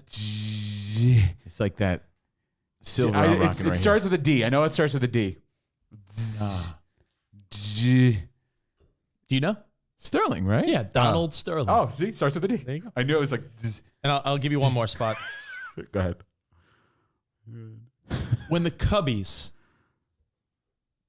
won the World Series in 2016, it broke their curse of how many years? When was the last year the Cubs won the World Series? So wasn't before? it 1908? Was the year There before? you go. Fair So spot. do the There math. you go. 108 years. There you go. 108 years. There you go. See, I knew that. Oh, I knew something. Yeah, hey, everybody. Good job. Sports. There you go. And that was a all little fun Fox. Little fun quiz on a I think on a what's Wednesday. crazy about that is, I mean, we're early in the roaring, boring 20s. Yeah. But it's crazy to think that, you know, that much time has passed. Like, wow, that was 2016? Fuck. Another decade already. Man. Some of it seems like not that long ago. Donald Sterling, I agree with you, does not seem that long ago. Doesn't seem that long ago at all. But I remember that was a big deal because it was like, yo, is this guy really racist or not? And the more that came out, you're like, yo, he's bad news. Everybody's racist. Everybody's a racist. Now, there's a lot of stories Everybody to get hates to today. everything, and everybody's racist. There's a story about everyone being a racist today. A lot of controversy. We're going to get to it, but you want to see what we got in the mail today or what? Yeah, we've had this box here for the past few days. And mail time. Yep, come on. Here's the mail, it never fails. It makes me want to wag my tail. When it comes, I want to wail. Yeah, woo! All right, hey, Rich, you want to read it? It's from Yeah, sure. John and Mila Ice. Zengen. sent this. Is that Blue's Clues, right? Yeah, that's a Blue's My Clues mail song. Daughter started watching that the other day, and it's now on the rotation, so I'm sure you remember your earlier dad life when Melody was a little kid. She was not that into Blue's Clues, though. She watching New Blue or Old Blue? I don't know. I just know that I was like, what are you watching here? She's like, Blue's Clues. I'm like, oh, that's in the mix now, huh? I mean, she watched it, but wasn't all about it. You know what I mean? My favorite is Mouse and Cookie. That's my shit. Because you know, if you give a mouse a cookie. All right. Dear Covino and Rich and Spot, thank you so much for the daily laughs. Maybe that should be the name of our new podcast. Daily Laughs? By the way, this is a much better letter. This is a much better letter than the message I got last night on Facebook. Focus on the positive. I know. Yeah. Accentuate the positive. Eliminate the negative. I know. I'm just relating Yeah, to the why Washington. not? I don't I'm know just what he- relating to I the don't know- Washington Commander Spot. I'm just saying that no one's ever happy. Commando. It's Rich. rare. It's commandos. Huh. Why would you take a bite of food when you're about to read a letter? So I wanted to amp up. Why? I want to get hyped. You're such who? I've been listening since 07. Oh. And now that I work from home, man, I'm a dedicated daily listener. Wow. You guys like the three buds, great buds Three that amigos. that I've never met. You deserve so much credit For putting up with each other. for not only bringing it on the daily, but transitioning to Patreon during what must have been an extremely difficult and stressful time for you guys personally and professionally. Can I be Nikita? Oh, you ain't kidding. Ain't that the truth? The transition was absolutely incredible and appreciated. Yeah. As a thank you, I wanted to share some Wisconsin goodies for you and your families. Please enjoy Wisconsin. some fresh Wisconsin cheese. Sorry, Oh. Covino. By the way, the cheese is not in the box. Okay, good. Before you continue, the cheese is not in the box because she sent it. She's like, I put it in a cooler. So I opened it immediately. I brought it home, opened it immediately. It's at my house. We'll share it on the Super Bowl for the Super Bowl. Oh, sweet. Bring it over We'll for have Super lots Bowl of Sunday. cheeses for Super Nice. Bowl. Wisconsin cheese, Cowtail Minis. Wow. By the way, my wife loves these. Are these a... They're good. No, I know, but I'm saying, are these more of a Midwest thing? Because my wife must be. loved these. She talks about her grandma in Illinois that would always give Hold her them these. up. Let me see Yeah, the. Cowtails. Yeah. Woo! Must be. It's a great treat. My wife loves this. Covino, to make up for sending cheese, I wanted to send you coffee and some cheese chocolate wedges. Nice. The coffee is roasted in Wisconsin. It's called Maya Super Dark. The name always reminds me Of Covino. of your short-lived Aztec warrior hairstyle. Thank you. In addition to being a dental hygienist, Oh. I'm a licensed hemp grower Yes. and producer of certified and non-certified CBD products. Rich, you brought up recently the research of cannabis and COVID. The research showed that CBDs and CBGs having the biggest effect preventing COVID infections and then goes on to talk more about this. Did they send some of that goodies too, or what? The CBD it's stuff? In there. It's in It's right here. Oh, wow. There's 1, 2, 3, 4, 5, 6 of them. She included, look at this, included the immune support package. It includes bottles of CBDA, CBG, a certified line of organic CBDs. Directions are on the website, dreamingfieldfarm.com, and gave us a bunch of goodies. Boys to Men, ABC, CBD. She was also, by the way, Zen Jen was also kind enough when I had my back issue. Yeah. She express sent me a balm and pain reliever for my back and leg. Bomb. Yeah. I hope you fucking. I'll be all right. Balm. Hope Balm. you cut the red one. Balm. Oh, balm. Balm. So, hey, how thoughtful and how thankful are we? Keep going. I got Maya Super Dark Coffee. That's for us. By the way, Maya Super Dark is also the hair dye I use. Maya Super Dark. Ooh. You like that? She's saying that I could add the oil to a favorite drink or food because, Rich, I know oils make you feel like you're drowning, but the oil has... this is all technical stuff. A few drops on a Gordita Crunch, you won't even notice. You know what's fun? Zen Jen. Thanks for the goodies, pal. Check this out. Look it. Got a little Wisconsin chocolates. Those are good. Cheese heads for a cheese head. Yeah, thank you guys. Cow tails. Appreciate it. Chocolates, cow pies, coffee. Thank you, Jen. Zen, that's awesome. I got Appreciate a goodie the love. bag. Appreciate the love. I'm going to share that with Jordan and Melody, and we got CBDs. Means a lot, buddies. That's so cool. Thank you. So Now- I didn't want to sit in here, getting stale, Rich. Remember, I you wanted can to address of that. course. No, by no means is this a request, but if you want to send us stuff, there's the address. That coffee is going to come in handy because we are sort of running, not low, but we only got a few bags left. So thank you. All information at CovinoandRich.com, our social media, our store, shop.CovinoandRich.com. In fact, I posted some of my favorites, some new designs, courtesy of Franz and Mike Durban. Oh, I saw one that I want to get. I'm going to order the To Each His Own with Provolone shirt with the Italian guy. Hey, You just saw that. I just saw that. We released that Released shit that for the holidays. We released that in December. November. Wait, that's been on the site forever? Yes. How come December. I've never seen that one? I don't think you've. When was the last I time mean, you went through- we're going through these things for a long time. Well, you know what? I can't be the only one today. Well, I posted it Because at I've Steve seen all the Covino. other ones that we've done, but for I some reason already- that must have been hidden, or maybe the day I went there, it was. Each your own with provolone. I already have a shirt with sauce stains on it. That's how long it's been up there. Yeah. Oh my God. Shop.CovinoandRich.com. I'm going to order that one right after the show. Right now. Teach your own provolone. That's a great spot. Can you pull up a picture of that one?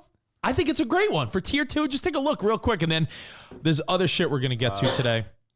Well, thank you guys. Thanks for all your support, all your feedback, for all your gifts, your generosity. And again, like I said, everything's at CovinoandRich.com. And couldn't do it without you. Appreciate it. I did get a new coffee pot for those that are asking. We have fresh new coffee pot. Look at this shirt. This is a dope shirt. To each It their looks own. like the top of a pizza box, like on Long Provolone. Island or Jersey. Hey, like that guy's on the cover of a pizza box. Shout out to Franz for his incredible Franz. graphic design. Way to go, buddy. Franz is a great friend. To each his own with provolone. That shirt I love it. might be Comes in white and gray. The gray the one's white nice one. too. The white's the nicest. The white and is that more shirt, Italiano. that Gabagoo. shirt- that shirt might be. I mean, then again, there's Rich. You know what I love? There's the Rich this Wiki is, shirt. This is my favorite shirt I like the Wiki right one. now. This is the new favorite one. I Survived the River of Death. I survived. My mom got that one. Yeah, the River of Death You shirt. should send this to your mom or your mother-in-law. in River New of Death's a Braunfels, good Texas. one. I love the Rich Wiki shirt. That's a great one. It's a good one. I mean, we put a lot of thought into it. I'm glad you just seen it now. Me swinging a softball bat, Wikis. I love that one, but I don't know how I missed the provolone one. Maybe I just skimmed past it. Spoga. But Oh, it's so good. Did you Did see you ever this see one? your So Cornies? Yeah. that's a great So shirt. Cornies? Yeah. Rich's sneakers instead of Sauconys? I was gonna get a new pair the other day, but I thought you guys would make fun of me. I mean, No, you I should. was at Walmart. it's like I respect it, but I also like. I was at Walmart. The Tickle Sack Durban edition. That's a good one. I mean, sometimes there's nice stuff at Target. Let me tell you something. You can't cheap out on your sneakers. No. Forget sneakers. I want to bring up a thought that I had about Uh-oh. Walmart. Yeah, it's got a bad reputation. I get it. But there are things at Walmart that are bargains. And I don't understand why anyone wouldn't want to just get all these type of things at Walmart. I know some people don't want to compartmentalize. Like, get this here, get that there. People don't want to deal with the riffraff. That's why. The riffraff, and not only the riffraff, but people are paying to not deal with the other for people. instance, if you're grocery shopping for you, Jordan, and Melody, you're not going to want to be like, well, I'm going to go to Trader Joe's, Ralph's, Pavilions, and unfortunately, Walmart. that's what I've done in my whole adult life, to be honest. I guess your ex was sort of like, we need to go to Whole Foods and overpriced for this, and then go here and get let's this. Let's go to Erewhon and get my fresh pressed juices from the virgin maids of the Himalayas. You told me you spent hundreds of dollars a week in vegetables and stuff that went to waste half the time. I'm not denying that. What I'm saying is when you, like Jordan, for example, she buys ingredients and things that aren't necessarily available in this store, but it's available in another. Well, yeah, most things are available. Got to make your rounds. That's Trader not Joe's. true. Trader Joe's is the exception where there's things at Trader Joe's that they don't have other places, And then there's things that are on sale in other places. Aldi's nuts. Aldi is the best. Unfortunately, there's multiple trips to different stores for certain things. No, if you're not hung up on brand names, Aldi really is the cheapest option. But the ingredients Jordan's everything. getting, you have to get infrequently, so she can stock up on her baking ingredients and that. It's not but I'm saying on a weekly shopping trip, you're not going to be like, let me go to the supermarket, this supermarket for this Mostly one, this for Ralph's. that. Yeah, because it's a pain in the ass. Mostly Ralph's or mostly... Ralph's is just your regular supermarket, but a nice one. Yeah, there's a nicer one down the block from me called Pavilions. It's a little pricier, but they don't... Pavillons. They don't have some of the things. So yeah, you don't want to be the guy going to a million places. That's more of a pain in the ass. But Walmart? They're monster. I mean, if you're living that mom or dad life, they're huge boxes of cereal, like $3. I know that sounds like a silly thing, but like Walmart, they got like good deals on certain shit. Depending on your Walmart, like there's a few Walmarts in this area. You got to go to the Barrio Walmart. The Barrio Walmart is the most frightening Walmart you could ever set But foot shit in. is cheaper. It's not a standard price. I'm telling you, if there's depending people, on where you go, it's cheaper. I seek out nicer Walmarts, dude. If you are okay, and if you're okay with not name brand shit, there's a lot of name brand shit. I know, but at I'm Walmart. saying great value. There's certain things I won't go off brand. Like Sarah likes Pop-Tarts once in a while as a little treat. Pop-Tarts are even cheap there. You know, they have like their generic Pop-Tarts at Walmart for like $1 a box. I'm like, so there should never be an excuse for someone that's like, I'm trying to budget. You could budget if you really want. And I went to get us a new coffee machine. I went to Target thinking I was going to get a deal. All the coffee pots, even like the Ann ones, were like $99, $89. I went to Walmart and I got a beautiful coffee pot for $35. It's nice. And it's not a shitty one. You saw it. So I like it. It's Nice. It's Walmart.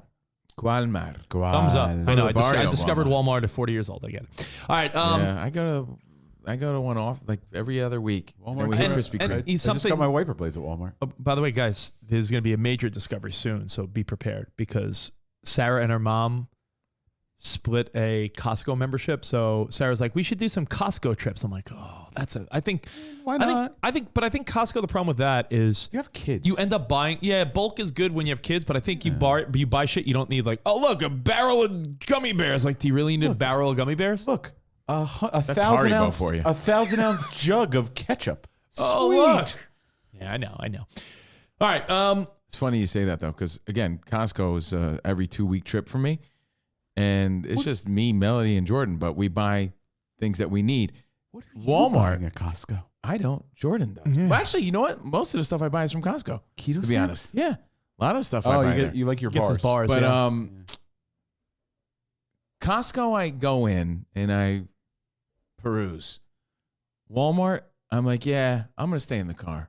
I stay in the car for the Walmart trip. Mm-hmm. So Spirit Airlines and Walmart. Who is this guy? I'm reading the feedback. Hey, Carrie I Kuhnman. think What's up, Wes? What's up, Jeff? like- Jeff Edstrom. What's up, Richard Black? I mean, I'd probably just go to Amazon, but I think if I were to go to a store to buy an appliance, Walmart would be my first stop. Yeah, Bed Bath and Beyond would be my second, and I'd bring my $20% off coupon. You know what you do? You get spoiled spot with Amazon next day. You get Amazon Prime. You get very spoiled where something as simple as I went to get hair product, and I guess it's like out of stock. Hans de Fuca? Yeah. No joke. Yeah. And it's like, yeah, February 8th. I'm like, yeah, that's like a week and a half. I'm like, I need it like now. So now I'm like, I've become the guy that's like, what do I do when I can't get it on Amazon next day? I'm like, I have to go to like a store around here, like find like a women's beauty shop or some shit. Can't wait 6 days. Well, if you need hair product and you ran out spot, you assume it could get there next day, so you wait last minute sometimes. Use Vaseline. Be a man. You know, maybe I just won't wear hair product for a week and I'll look like Pat Sajak. Use some Brill cream. Little dabble, do you?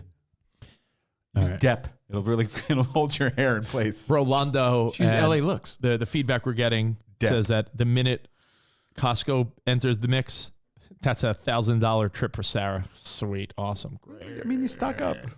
All right. I had a bunch of questions I want to get to today. Think of all the bags of popcorn you can get. I wanted to ask you this because I know you've been really involved. Catherine McPhee. Like all of us. Watching the NFL playoffs and how it's been better than ever. And football's just dominating. Football's delivering on a level that can't even be compared. There's no way ever that you're going to have 6 games, 4 divisional games and 2 championship games that were decided by a last minute or overtime victory. It's unbelievable. It's like almost a script. Does anyone care about the Pro Bowl, or is that just like... Nah, it's you know why now, Spot? Because players are more concerned about health and safety, that they're like, why am I going to play an unnecessary game? Russell Wilson's playing, which I thought was interesting. Let's just chill until the Super Bowl. But they still don't hit. They're like sumo dances. Well, they're just chilling. Now, speaking of Costco, our buddy Gary Streisky from ESPN swears by the joggers there. He's like, Costco sweatpants. He's like, the joggers, bro. You wouldn't know. They look like designer, but they're Costco brands. I bet. God. Joe Burrow.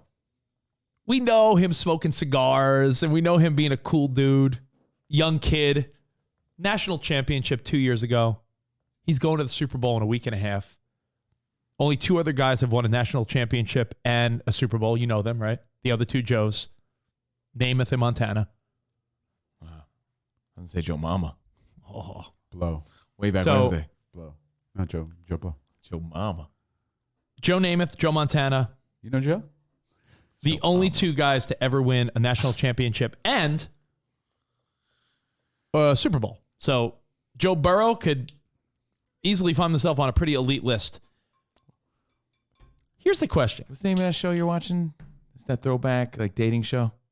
Oh, Joe Millionaire. No, Joe Mama.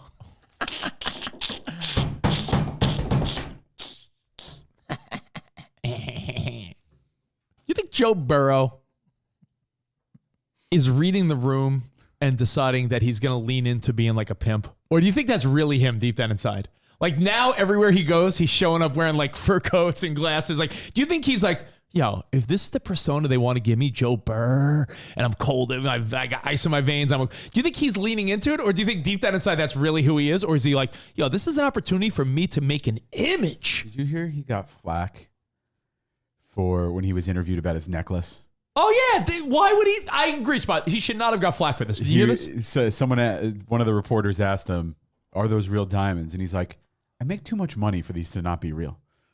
And someone's like, wow, he went from likable to hateable. And it's man, like, I respect Joe Burrow no more. I thought he was humble. And it's like, well, the guy makes the football players, his next contract, he's going to make he's going to make $30-40 million a year. He can afford a diamond necklace. I think that's who he is. The kid always had a sense of swag. You know, he always admired. It's the cigar. Guys like LeBron James, Kid Cudi. Rich. You know, he lives that hip hop swag. That should be your thing. He has that lean to him. But he's got a strut. Yeah, I guess what I'm saying cool is vibe. So it's always been him. We're just now exposed to it in a bigger way because he's on a bigger stage. Yeah, but I'm reading the feedback on our text message. Let me see here. Gabe Barreto nailed it. He's like, Joe Burrow looks like he's part of Color Me Bad. He does. I think right? that when I'm inside, take off your clothes and make you feel at home. I'm looking at our text messages, 412, the letter C in our show. Also, the in-show thread, you could reach out a bunch of different ways. Like, I'm trying to think of people in the past, like a Deion Sanders. Once he became primetime Neon Deion, he leaned into it. I wonder if Joe Burrow saw the response he got when he wore those funny sunglasses. He's like, ooh, they're liking this version of me. So he's like, you know what? F it. I'm Joe Burr now. I got ice in my veins. Like, I'm going to run with this persona because it'll mean that I'm just a bigger, larger-than-life personality. Instead of just being Joe Burrow, young, cool quarterback from LSU, now he's he's really diving in. I'm not saying it's fake. I just think it's sort of cool to think that I think he deliberately is now leaning into it. I think it's always been him. It's just you're seeing the evolution. It's like an American Idol contestant, to bring it back to what you were talking about earlier. It's like Clay Aiken was always Clay Aiken, but he got that Hollywood treatment, and now he's looking like he's cool, like he belongs, like he's a somebody. You know, Joe Burrow's always been that guy, but now he has the means and the platform and the stage now to expose, like, yeah, I've always been that somebody. Could you also say that when you were on the evolution, the shitty Cincinnati Bengals that won a couple games and you're a rookie, you can't really come out that way swinging? You almost have to wait to show what you're made of before you could say, and I got this vibe and swag. Because if he was rookie Joe Burrow winning 4 games, getting hurt, and he's like wearing top hats and sunglasses and fur coats, people would have been like, yo, slow down, kid. You're on a terrible team. The fact that the success allows him to bring out this part of him. It's like a flashy fighter. Yeah. You know when a fighter could be flashy? When they're winning and whooping everyone's ass. A fighter that's losing undercards, guess what they're not doing? They can't be flashy? They can't be flashy. You know, Adrian Broner, when he used to come in the ring and he would have someone brush his hair and, you know, put on his coat for him, his little robe for him. Yeah. It was way cooler when he was undefeated. Because I was like, yo, look at this guy. He don't lose, and he's got like people combing his hair.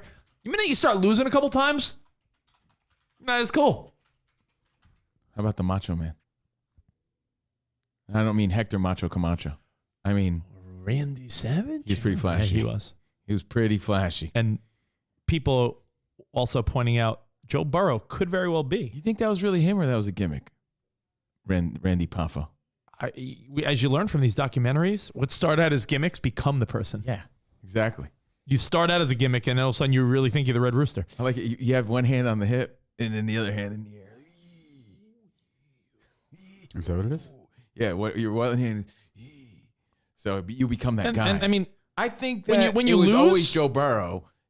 Again, we're just seeing the evolution of it. When you lose and you're flashy, what happens? You get made fun of. Cam Newton. Like, yo, you just lost by 30 points and you're wearing a top hat and a Strega scarf. You know, like you're wearing a monocle and a Strega scarf, and you just lost by 3 touchdowns, 4 touchdowns. Get a bowler hat on. Yeah. Sir Topham hat. So I think it goes along with winning. And another fun fact, I'm not quite sure anybody.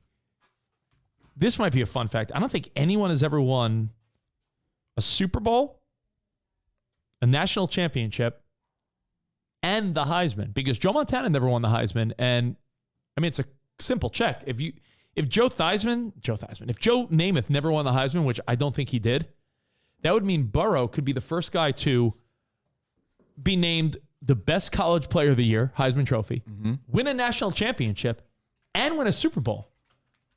For a guy that likes accolades, you got to say that would be pretty sweet, no? Amazing. First person ever? Did you see Johnny Manziel's ex-wife? He did not. So, yeah, look at that. Johnny Manziel's ex-wife is having a kid with Nick Cannon. Nick Cannon's 8th kid. Yeah, that's who it is, yeah. Yeah, that's the baby mama. And they just got, like, divorced. Wait, who? I don't know, like a year ago, maybe? I don't know. Time's flying. I'm confused. Time flies. So, yeah, Joe Burrow's the guy. Sort of cool to watch the evolution of Joe Burrow go from like, yeah. But I think he always had that swag. Humble, cool kid with swagoo. Yeah, he always had the confidence and that cool vibe about him. But it's cool to see it accentuated under the spotlight now. So Joe Burrow, and then, as we pointed out already, Matthew Stafford, a lot of cool stories, and the meme that's floating around today. But again, what he said brings truth to what you're saying. He now has money to afford designer jackets that look like something from a Color Me Bad video. The meme that's going around today. Dream on, dream away. Yeah, I think I'm gonna have to stay forever. Ooh, it sounds good. You know, he didn't have that funds. He didn't have that fundage or probably the stylists. Yeah.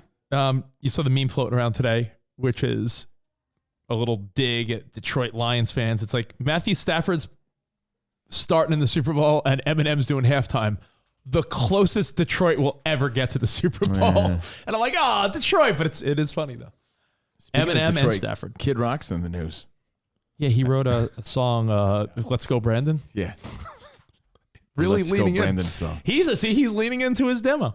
You can't cancel Kid Rock. He's uncancelable. Yeah, I mean, you're only cancelable based on your demographic. And speaking of which, Whoopi Goldberg got suspended after we had that conversation yesterday. I think we were the final straw. I think you were the catalyst. Yes, when I hit up ABC and I'm like, listen, you got to do something. Speaking of football, we could tie this into a conversation called, have you ever texted or called the wrong person?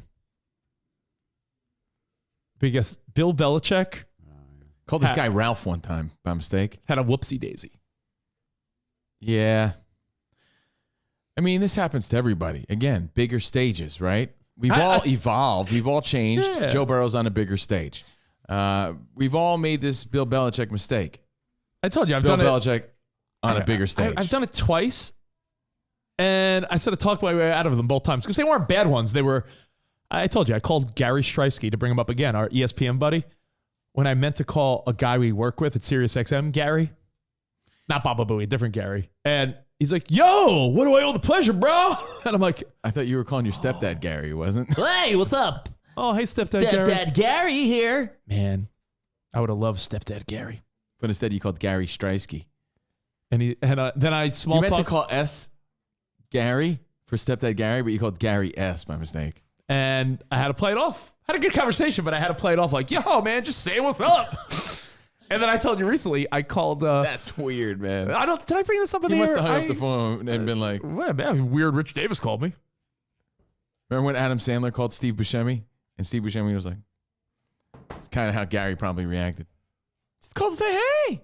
Did I say this on the that air? That shit is funny. Did I say this on the air or not when I was telling you recently how... Yeah, I think I told you on the air, the Max Bretos story. I meant to text our buddy Max Bretos from ESPN because he was featured on the Tom Brady documentary for a split second. And Max Bretos is a former ESPN SportsCenter anchor. He works in the soccer world now. Really funny guy, really great guy. And he's the voice of the LAFC, Los Angeles Football Club. And the funny part about Max Bretos is the whole joke is that when he was a younger guy in his 20s, like he modeled for real. Like he was like a model. So Covino and I would bust his balls in a fun way. Like, yo, look at you, model. So I hit him up. Like, yo, did I just spy you on the Brady documentary? Look at you. Look at all model sexy, joking around. And it was a different Max I texted from ESPN. He texted Max Kellerman. Yeah. So he texted Max Weinberg by mistake. Bill Belichick forgot to see who he was texting. And there's a lot going on in the world of NFL coaching. And I'm not sure. I'm not. That's not how I understood the story. Oh, how did my you understanding was that Bill Belichick thought Brian Flores was the guy because he had interviewed. Right. So either I'm understanding the story wrong, I think you're misinterpreting. Oh, okay. So, well, you go and then I'll. My thought is that Brian Flores of the Dolphins worked under Belichick for years. Yeah. Yes. There's Brian Dabble, who's going to be the coach of the Giants. Right. Two Brians. Brians. Two Brians. Right. Two Brians looking for gigs in the NFL. Correct. Head coaching gigs. He texted Brian Flores about like, yo, I'm hearing good things that you're the guy for the job. Oh, I thought he texted blind Brian. That's not true. Hey, guys. Good to hear you. Raymond Shriver's saying I'm right. Yeah. I don't think he mixed up the Bryans and was like, boo. I think he really thought Brian Flores got the job, but he misunderstood, and it was Brian Dabble that got the job. I think he saw the name. He meant to text Flores. He meant to text Flores? Yeah. Yes. He saw. He misread. He didn't accidentally text. So then Belichick misread the info he got before that? Because he had also interviewed for the job. Yes. So or someone he was told up for the job. Someone told. But the whole controversy here is that Brian. The 3 days. It was the text to Flores about you got the job was ahead of him actually going in for the final interview. Yeah, so which meant that the NFL didn't follow the protocol of it's almost like. But apparently it's almost like interviewing for a job when they already know who they're going to give it to. Yeah. Right, and apparently it wasn't the very, very first interview. Apparently it was a follow-up interview. At least I read that in comments somewhere. Don't know the validity of that, but I think they were following through with the interview. The second interview as a courtesy, which I've done. As someone who's hired interns, I've had set up a bunch of interviews, had one interview. The person I interviewed, I'm like, this person's perfect for the job.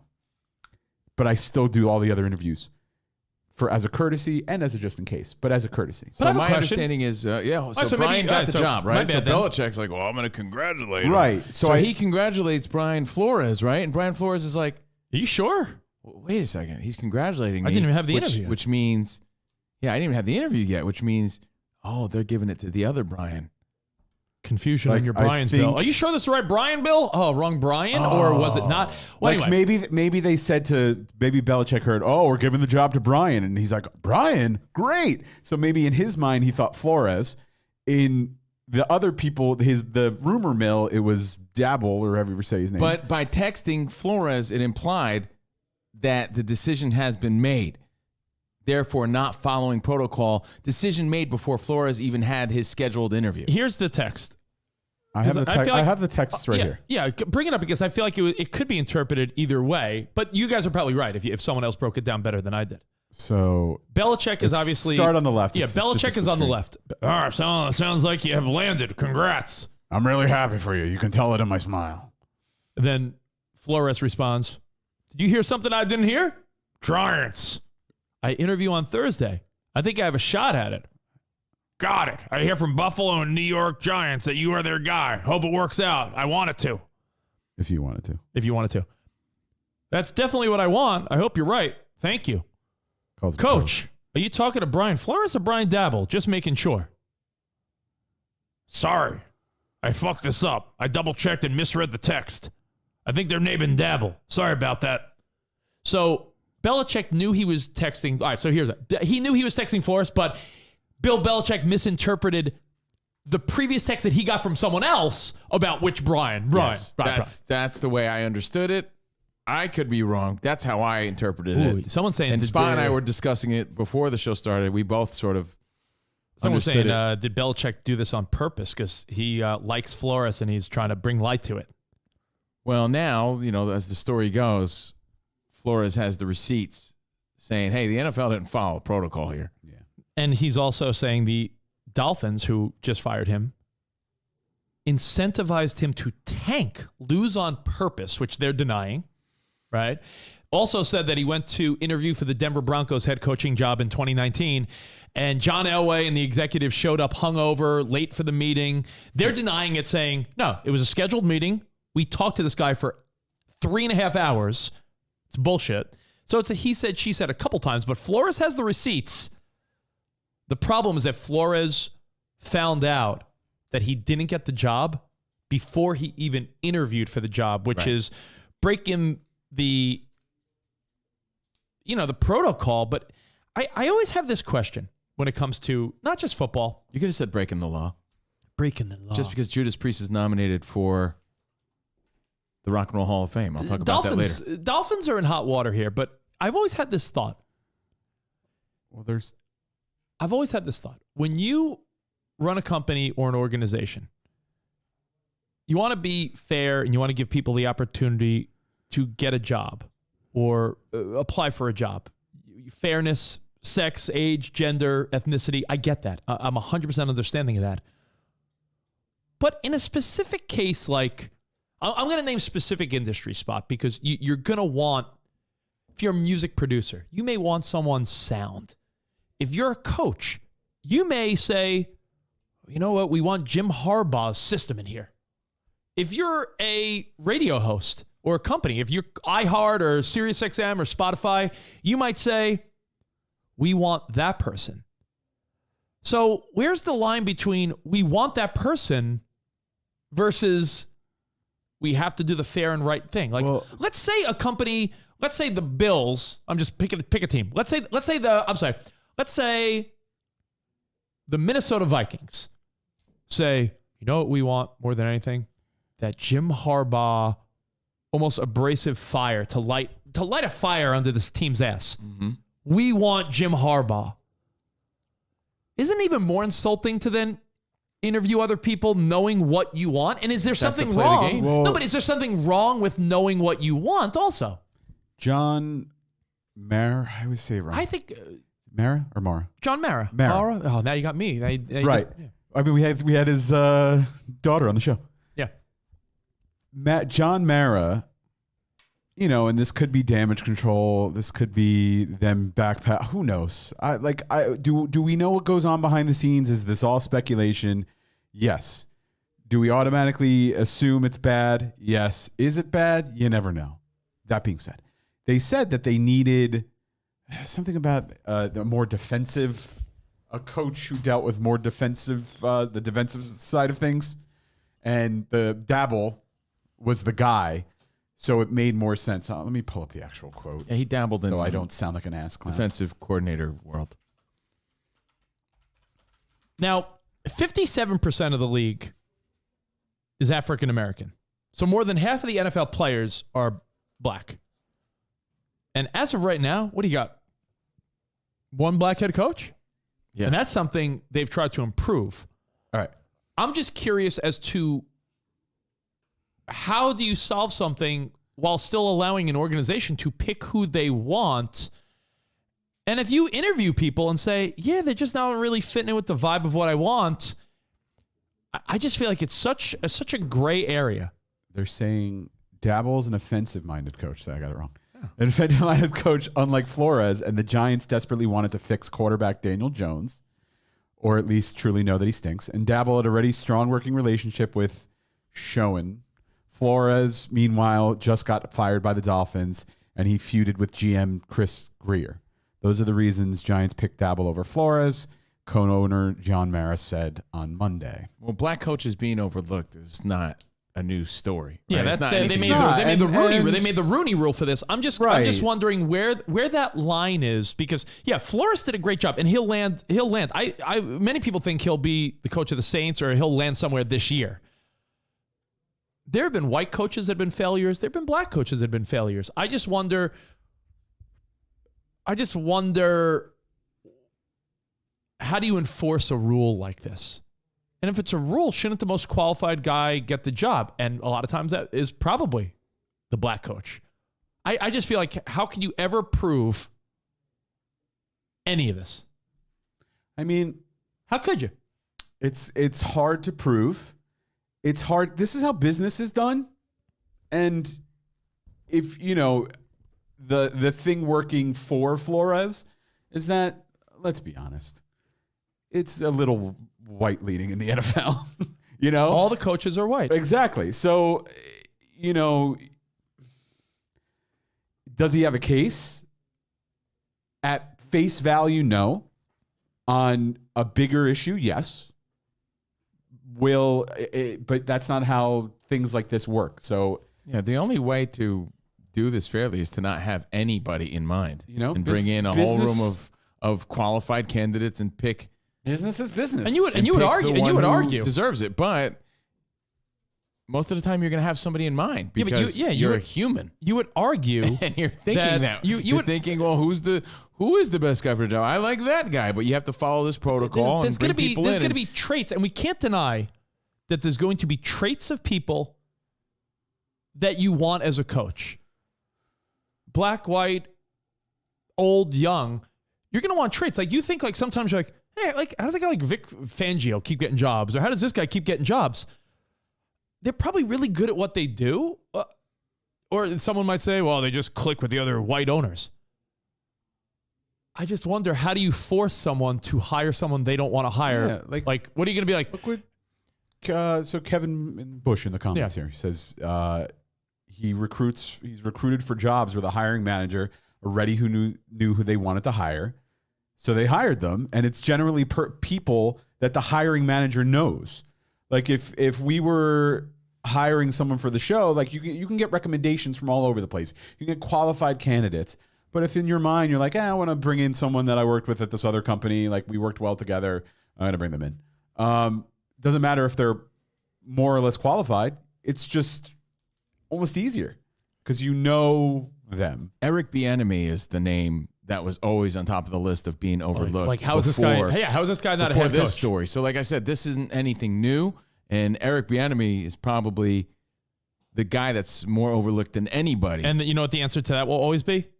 Andy Reid is involved in the play calling. So Eric Bieniemy, while he's the offensive coordinator of the powerhouse Kansas City Chiefs, who seem to have a pretty sweet offense, they're like, well, that's Andy Reid. That's not Eric Bieniemy.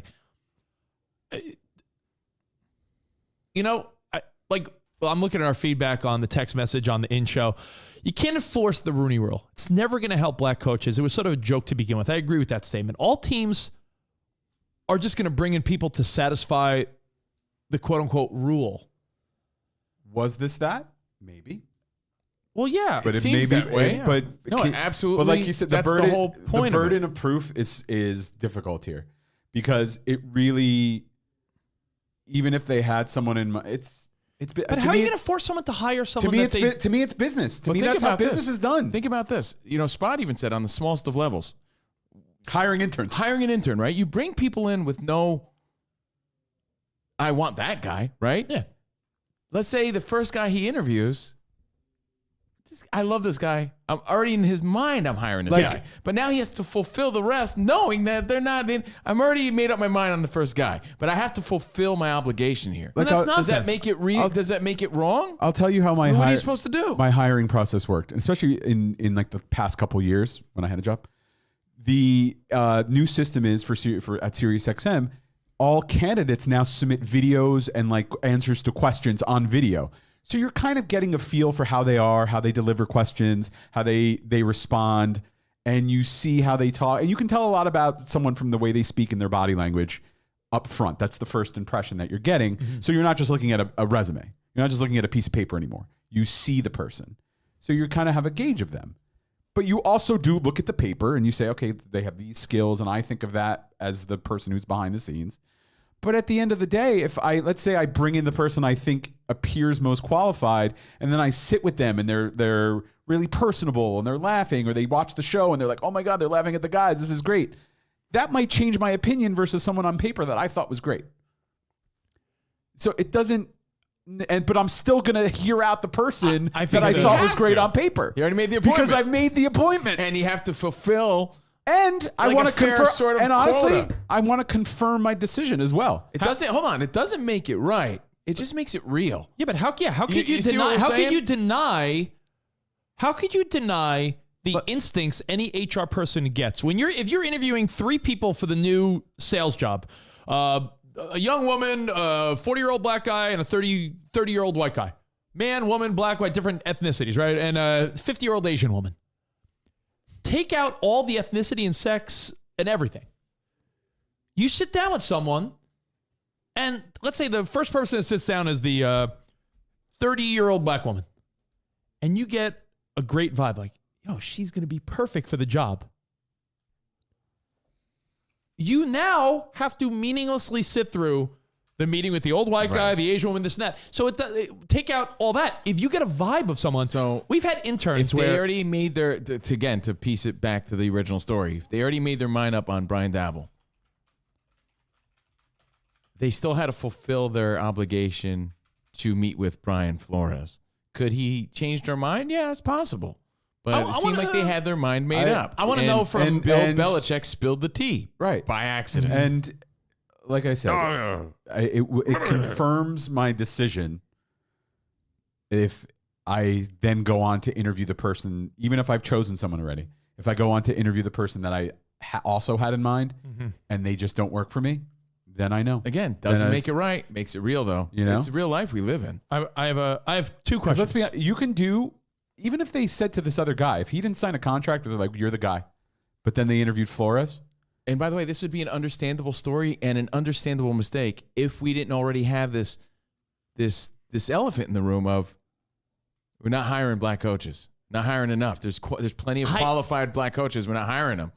If that wasn't a thing, this would be a more understandable story or mistake, right? But that's not the case. Does he have ground? Yes. I just don't understand the solution answer, and I would really love to hear the solution from a guy like a Jason Brown or someone that's always fighting that cause. I'm a strong believer in the most qualified should get the job. Yeah. Period. And now, that's not always the case. I'm reading our feedback at Covino and Rich. HR in a company, not the same as the NFL. Apples to oranges. I'm not quite sure where that analogy is going because to me, all right, if you told me, Rich Davis, you're in charge, you are now the new GM of the New York Mets. Who am I hiring? Yo, the Mets hired old-ass white Buck Showalter. Yeah. His resume speaks for itself. There's going to be people that are like, oh, yeah, they just hired another old white guy. He's so old. I think he arrived on the Mayflower. That's how old he is. Doesn't he wear a pilgrim? He wears pilgrim pants because he was once a pilgrim. He doesn't wear baseball pants. He actually wears pilgrim pants with the buckles on his shoe. Yeah. That's how old Buck Showalter is. He even has a Dutch boy haircut. Now, this is a ridiculous statement. Oh, well, it's not a statement. Short of having a third party, this is what's the other option? Someone hit us up with. Short of finding a third party, like a hiring company, Imagine like the Dolphins or I don't know the Saints are like, hey, we hired Covino and Rich. Yeah, which is ridiculous. Well, they'll hire us to be like, all right, we could analyze who's going to be the next head coach. How is that? That's a vibe that the owner and general manager have to get for the person. Right. Man, woman, black, white, anything. It just, I don't know the solution is what I'm saying, Spot. Usually there's a solution, right? The solution is now Brian Flores has a case and he also has almost like a duty to make a change here now because this was an already established problem in the NFL. And now he's probably going to sue the NFL. But what's the change? If they have a quote unquote rule in place to quote unquote satisfy this issue, then what are they going to force people to hire someone of color or minority? Like, well, the Washington football team now has a female GM. Oh, she was most qualified? No, they were forced to do it. Like, how are you for? Are they going to? And then this is where you kind of examine quote unquote systemic racism. Yeah. Because then you could say that, it's part of the system and you can't break that because you'll never break it because it's also just counterproductive though, Spot. If you're a rich fucking old oil tycoon who owns a football team, right? Yeah. You're an old rich white guy. Mm-hmm. Yeah, you're probably going to vibe with the fucking white coach, right? I'm just being truthful. Which is truthful, right? Or stereotypical. Right. Okay? But wouldn't it be counterproductive for a smart oil tycoon to say, well, I'm going to hire this guy because I like him, when he knows that 60% of his team is black? Yes. Okay, so maybe it's not all that way. Maybe it's like, no, I do think that guy's more qualified for this particular job. Maybe, because wouldn't it be counterproductive to do that? If I'm the owner of a team and 60% of my team is black, I'm going to want the coach that's going to get the most out of them. I feel like it's a game of winning. Not a game of who I like the most. You know what I'd like to study or kind of take a closer look at, because I don't know. The demographics over let's say the past 30 years and how they've changed. Clearly I would argue the percentages have shifted a bit. Let's say in the 90s, what was the percentage of black players on a team? I would say it's probably the same as it always has been, except certain positions have altered spot. Like back in the day, quarterbacks most specifically have shifted from predominantly white quarterbacks to now I think you're looking at like almost a 50-50 split. Almost. Okay. Well, let's go through it. Hold on. And an acceptance of black dudes could be great quarterbacks. All right, let's go through. I mean, I just think that obviously, but traditionally they weren't. Like I'd be curious because obviously when they look to coaches, they look to people that have been part of the game. Is that right?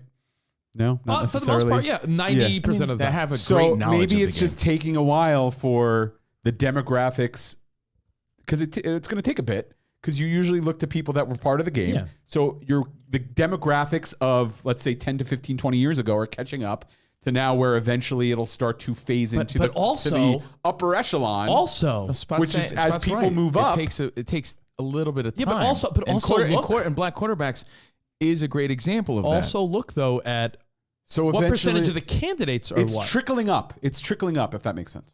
All right, let's go through the league real quick, right? Yeah. When we were kids, all white except Warren Moon and Doug Williams. And those, Rodney Pete. I was going to say Rodney Dangerfield. Randall Cunningham. Now, let's go through the league real quick. We need more 32 teams. We need more volatile quarterbacks. Keep a tally here, Spot. 32 teams. Seattle. Black quarterback. 49ers as of next year. Black quarterback. Arizona Cardinals. Black quarterback.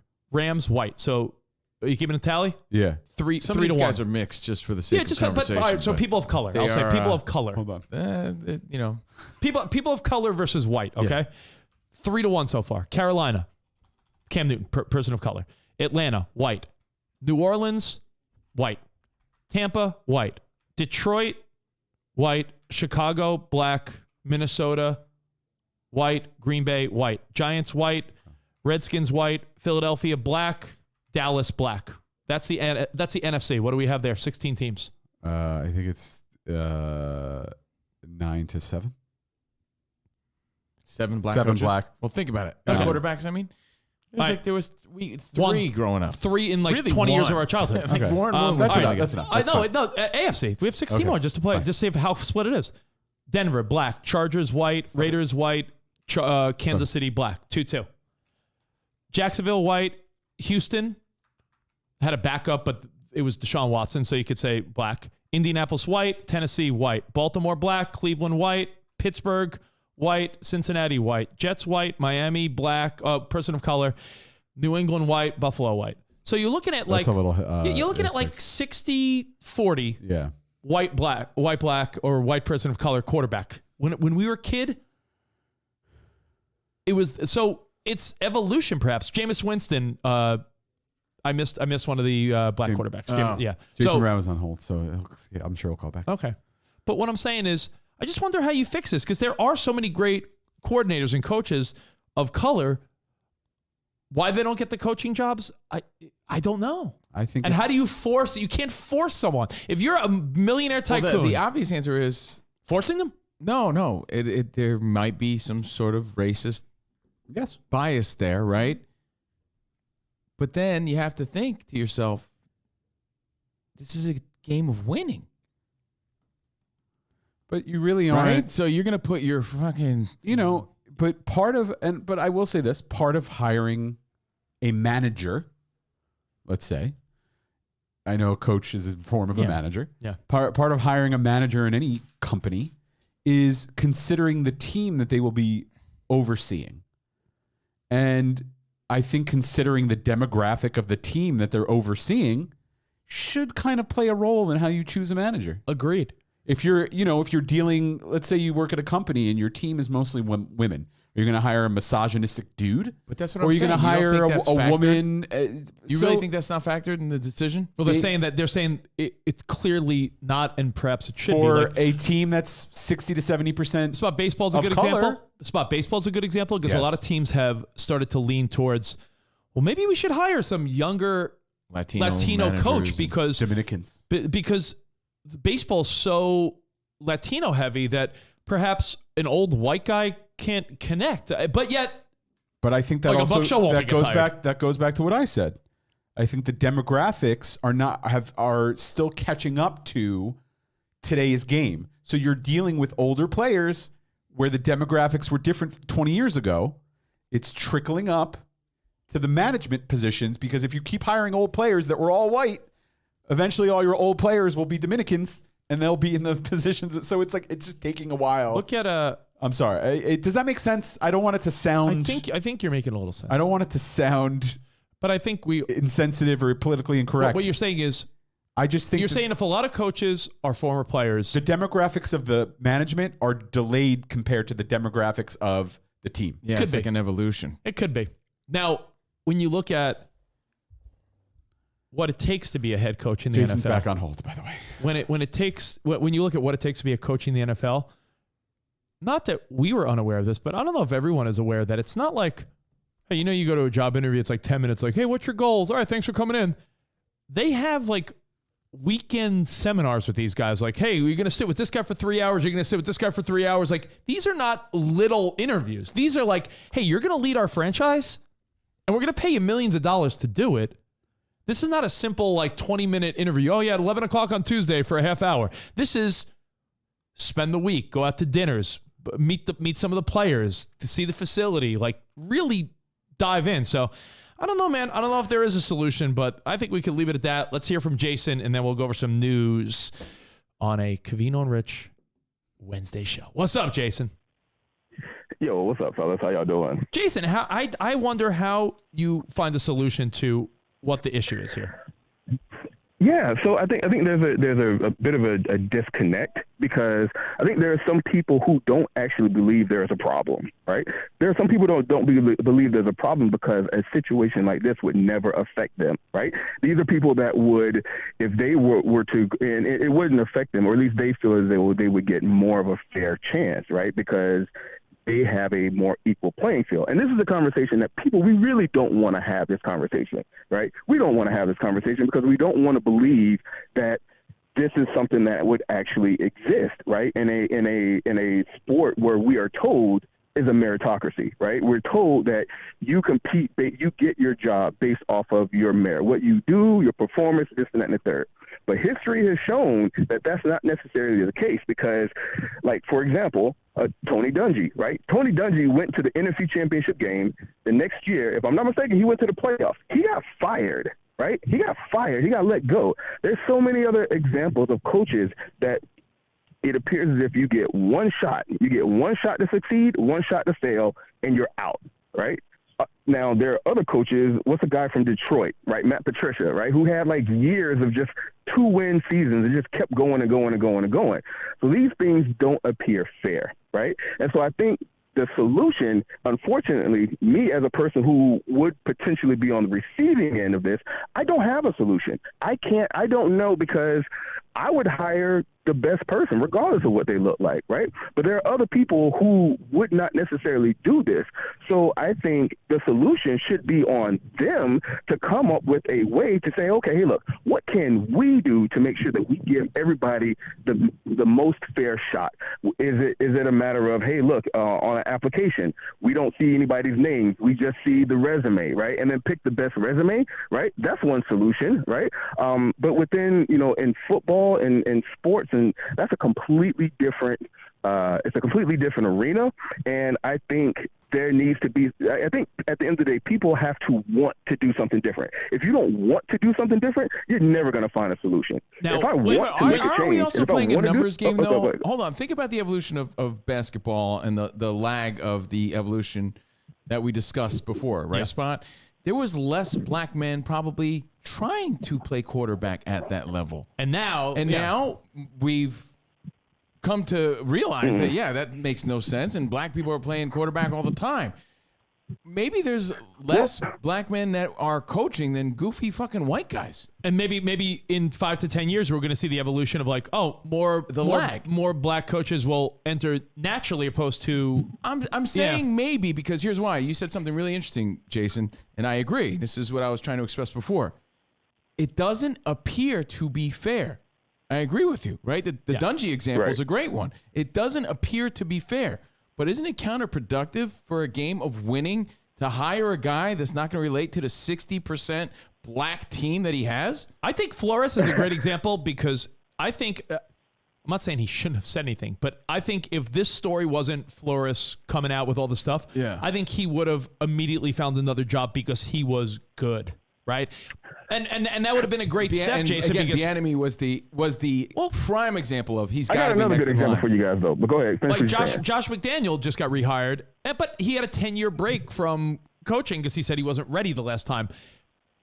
I think with Flores, he would have got another head coaching job quick because he was good. The Broncos gave Vance a few by the years. way, you have to be. Remember, what I said you have to be real about this. Yeah. How many white dudes play wide receiver? I mean, Cooper Kupps and Beasleys. There's only a few that really stand out. How many white dudes are playing running back that stand out? Right? They just don't do it for the most part. And black dudes, because on the flip side, black dudes primarily weren't playing quarterback. They weren't for all those years. And I'm saying maybe it's the same line of thinking of coaching at that level. But why? Why weren't more black people playing quarterback? That's the question you got to ask. Because right? I think they were choosing to play wide receiver. Not because they don't have the ability to do not so. Not at all. Right? Well, back then, black people weren't playing quarterback because people were racist and they thought black people couldn't understand the plays. There was racist shit going on back then. Now, if a black guy's not a quarterback, it's because he's just not good. Not necessarily. But there was an evolution. So two examples real quick, right? Two examples, one to push back on about the ability, right? Lamar Jackson, MVP of football, NFL MVP, right? When Lamar Jackson was drafted, they were telling him, you should not play, or you would be better as a wide receiver, or you should play running back. Had nothing to do. Never mind the fact that he won a Heisman Trophy as a quarterback. Well, right? Jason, let me tell you something. That goes both ways because Joe Burrow was told. I just saw an article that said Jimmy Garoppolo. They tried to make him a linebacker in college. Someone else they tried to make a tight end. Like they've tried to dissuade many people from being quarterbacks. I don't think that has to do with race though. That has to do with skill set. Yeah. You know? Right. But the other thing is, it all depends on who is actually doing the hiring, right? Now, if you remember, the person who was I guess one of the scouts, right? Like there was a scout that specifically for Lamar Jackson, right? The one that was sitting here saying you need to be a wide receiver. If I'm not mistaken, that guy, there were reports of that guy actually having somewhat, not really racist, but bigoted and old school, quote unquote, a black guy can't be a quarterback, right? I saw someone say, what is it? Jamar Chase just said his college coach said he should be a defensive back, not a wide receiver. He'll never make it a wide receiver. Sometimes it's just a coach just having a bad analysis, to be honest, because, there's wide receiver, defensive back, it's, I don't know. So real quick, and the last example I wanted to make before you guys let me go was about coaching, right? About coaching not matching the players. Chip Kelly. I don't know if you guys remember Chip Kelly. Chip Kelly. He kept getting opportunities, right? And then when you start looking at the personnel decisions that he was making, who he was letting go, who he was holding on to, what was the one guy the one guy that was at the concert and was yelling the N-word, right? So like they kept that guy on. They let Deshaun Jackson go, right? And then like there were other conversations about Chip Kelly and his prejudices, if you will. Chip Kelly sucks. Chip Kelly led the 49ers to a 2-14 record and a losing. Chip Kelly sucks. Well, good example. Is there old school racism still affecting it? Probably. We're talking about old fucking rich white guys, at the end of the day. So yeah, probably. But it's got. I believe don't really know too many black people though. Yeah. I mean, at least not. And this is something I called a while ago about as far as your circle, right? You can only go as far as your circle, who you're around, what you're exposed to. If you're not really exposed to, if I'm never exposed to an Italian person, I may not understand the I guess the intricacies of Italian people, right? Mexican people, this and that and third. If I'm not exposed to this type of person, I can never see this type of person as, I won't say never, but it's harder for me to relate to that type of person. And I think that's the key. It's all about being how you can relate to somebody. True. If you can't relate to somebody because you don't have the exposure, that's a different thing. Now, Jason, say gabagool. Gabagool. Gabagool. Say gabagool. See, you're exposed to a couple Italian people. Gabagool. I agree with everything Jason said. It's just, yeah, I think you do see the repercussions of old school thinking and old school ways. You could call it racism. You can call it just the way things were, right? And as a result, the doors are wide open now. Yeah. But it's going to take time to make it right. Of course. So the doors are wide open. It's just going to take time to make things fair based on old mistakes that are still around. When people success and changes will happen. They're happening. They already have the quarterback analogy is a great one. And that's what's going to happen with coaching. Yeah. Not that anyone's underqualified, or incapable or anything like that. It's just a lag effect or something. Sometimes and unfortunately for African American coaches, there hasn't been major success. And you could say, oh, that leaves a racist taste because people will be like, well, it hasn't really worked. Like, I was a huge fan when the 49ers hired Mike Singletary. Didn't work out. Like they're every team is, but who else didn't work out? Chip Kelly. But people will probably focus more on the black candidate not working out. Think of it, it's a numbers game too, right? Yeah. All right. What do we got, Spot? Jim in Charlotte. Oh, hey, Jim. What's up, Jim? man? What's up? Guys, I want to bring in a little bit of ADD HD radio, switching topics, crystal clear quality. No, we're not switching topics. Can we bask in the glory right now of 2:22 p.m. Eastern time on 2022? I mean, he's right. Spot. Everybody make a wish real quick. At 2:22 on the East. We're wasting our 2:22:22, Jim. No, we're going to do it again on 2:22:22. I'm calling back on that. And also, just real quick, the calendar is so wonderful because, as many of us know, today is Groundhog Day. Yes. Yeah. But for Covino and Spot, it's Groundhog Day. That's right. Yeah, that's true. You're absolutely right. Day. You're right. Thank you, Jim. By the way, perfect timing. Mine's on the ground as by we the way, speak. Perfect timing. It was perfect timing. Spot. That was perfect timing. Oh, 2:22. man. It's 2:22 I wish right for now. prosperity and money and joy and Happy happiness. Happy and 2:22 at 2:22. my back pain to go away. There you go. Thanks, Jim. And, I'll call y'all back, and I'm calling back in 20 days. Call back in 20 days. For I wish you happy penis. happy penis. All my fat disappear and my loose skin. And, there you go. By the way, I saw a clip. And by the way, thanks for the call. And Jason, thanks for your insight. We can move on from that. Spot just said the loose skin. I had something I saw. Rumple loose skin. Was it my loose skin? Because no, I saw a dude on TikTok. Well, we'll switch gears. And by the way, if you didn't follow that, it's 2:22 at 2:22 Eastern Standard Time. Yeah. The only thing that trumps that is when it's 2:22:22 at 2:22 Eastern Standard Time. Which will be a Tuesday. Yeah. Oh, which is on a Tuesday, and that keeps us going. Tuesday. So, I feel like that conversation has Sorry, I yelled at you. two sides, right? Yeah. And then there's somewhere in the middle. And as we explore and express all of them to try to figure out some sense, it gets confusing to follow. I don't think there's many sides as much as you think. Is. I think because you and I made sense of it. Teams want to win. Teams want to win. Okay. Teams want to be fair. So if teams want to win, then aren't they going to hire who they think is the best? But yes, are people racist? And is there still an old school fucking grumpy old guy named Mr. Potter? Mr. Sterling? Mr. Sterling who doesn't fucking know better? Probably. But then you ask yourself this question. The same way someone might say, ooh, we have a coaching vacancy. You know who we've been wanting? I don't know. Back in the day, it was like Bill Parcells. What if someone now is like, you know who we want?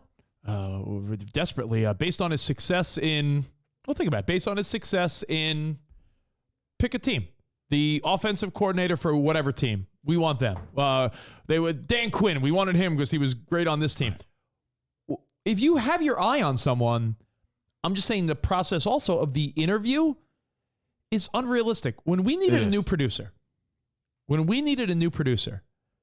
and Sammy J, his days were numbered.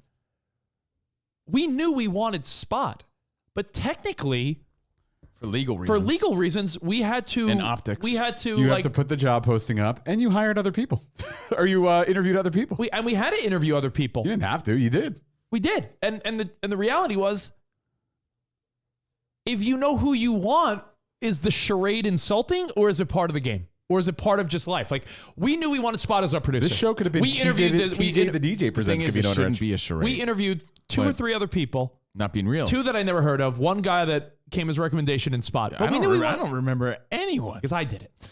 I don't think so at all. What? I don't think you did it. I don't think so at all. I just don't remember. But you know what's funny? You suggested you suggested that I do it, but you had no idea that I got the job until I... Yeah, because it was corporate, but we had to make a decision. I interviewed other people apparently without Covino. I forget, but I remember interviewing other people. I don't think so. I remember Boss Cross called me and he's like, it was early January. He's like, you got the job. And I'm like, sweet. He's like, just don't tell the guys because they're going to Super Bowl and I don't want to distract them. We'll let them know after they get back from Super Bowl. I don't remember because... Which was a month later. I knew it was bullshit. You know, that's why. It was insignificant, and I probably felt bad, but you got to play the charade. But answer this question before we move on. Why are there more black quarterbacks in the NFL now than when we were kids? Because the game has changed. And because there's more great black quarterbacks. Because there've always been great black quarterbacks that they were just never given a shot because old white people back then thought black people. If you want to know the truth, the old racist people. But there was probably less black athletes who were great that were trying to play quarterback. Listen to Warren It's Moon. a little of both. No, listen to Warren Moon talk about this. Black quarterbacks back then, this is real, unfortunate. Black players back then, they were told that a black quarterback wasn't smart enough to understand the plays of an NFL playbook. Of course, I remember that. And there was racism on that level where Warren Moon arguably could have been even better than he was, had to fight to get in the NFL because they're like, yeah, go to the CFL. Warren Moon, they didn't get a fair shake back then. Life is different now. We can't pretend like we haven't evolved a lot in the last 30, 40 years. Not to mention, it was men, people of color were probably never conditioned to be the quarterback because of that reason. So it's a combination of both. I would say it leans. Same combination applies to coaching. It leans more towards Rich's point, but it is a combination of both. Of course. Well, if you're told from a young age you can't do this, you're not going to try to do this. Right. It's both. Yeah. It's both. But the same thing applies to coaching. And there's a lag which will eventually fix. Unless, of course, you're forcing it. If you don't think culturally and race-wise, that sucks. If you don't think people are conditioned race-wise to look at the NBA, like different positions in sports, like coincidentally, there's a lot of white tight ends because they were probably wide receivers or quarterbacks or something like, well, no, we're going to make you a tight end. Like, if you don't think there's still like racial tendencies in sports, that's insane. Of course there is. There's a lot of white coach. How do you explain all the white coaches in the NFL? Randall Cunningham. I mean, in the NBA. Randall Cunningham was a breakthrough player. He was great. Warren Moon, breakthrough player. More of a Richie Cunningham kind of guy. Yo, Randall Cunningham spot. You know how hard that guy, you know how hard Randall Cunningham had to fight? I know. To play in the NFL? I don't, but I imagine it was very difficult. Well, hopefully guys like Bieniemy, guys like Flores, guys like that start making the changes necessary. But again, they got to win. You know how you fix this problem? You everyone has to be fair, but you also have to win. Right? Like, that's easier said than done. The sad part is that this is even a conversation anymore. It sucks. And the unfortunate part is evolution that has to catch up. It will never. This conversation will never go away, whether it be for valid reasons or as people just trying to look at certain sports and their stigma and how they are. Right. Hockey cost a lot of money to do, predominantly in like rich areas of white kids, right? Yeah. Hockey. No, it's just golf. Black people don't like the cold. Golf, country clubs, and racism back in the day. Golf kept African Americans out of certain places because there was racism. What about Tiger Woods broke through? It's like, I don't think Tiger Woods gets enough credit. What about Chubbs Peterson? He broke through. Chubbs Peterson did win with one hand. He opened up the doors. Until an alligator bit his hand off, Spot? He was the guy. Let's be clear on one thing. Is there a problem? You would have been like, who? Tiger? Who? Is there Chubbs. a problem? Absolutely. Do I think it will be fixed? I do. I'm trying to be hopeful. Is this bringing light to the problem, this Flores story? Yes. And black people are... So maybe it's a good thing, even though it kind of leaves a weird and like bad taste in your mouth. Black people are more represented in football and basketball and stopped being represented as much in baseball for a reason. I'm reading the feedback for very good reason. I'm saying numbers game. Because there's 8% of African Americans in baseball. Well, no. And there's a reason for that, though. And the reason is because when you're a young black kid, you are conditioned to think your best shot at success and money and fame and fortune is not through the baseball minor league system and the hassle and the huff. And culturally, basketball and the NFL relate more to a young African-American kid. So baseball, football and basketball, predominantly young, ridiculously athletic black kids, where baseball lost that because they were doing nothing to keep young black kids. There's also a lot of... Let's not forget what John... Let's not forget what John... weenie fucking white guys, and I say this kindly, who realize their skill set isn't to play or not going to last long in the NFL, so they decide to be coaches, like a McVay. He was a coach in the NFL, which is ridiculous, at 30. at 30. He's 35 now, headed to the Super Bowl. But why did he take the path of coach? Because he wasn't good enough to play in the NFL. Yeah. These other dudes are. So their goals and their focus isn't on coaching where white guys is. There's more white guys trying to do that. That's also part of it. You know, Is there racism? Yes. I'm not blind to it. But please understand what I'm trying to say. If you're a black guy with tons of athletic ability, your goal is to play in the game, not to coach the game. I saw McVay's goal was to coach the game. He knew he wasn't going to play at that level. I saw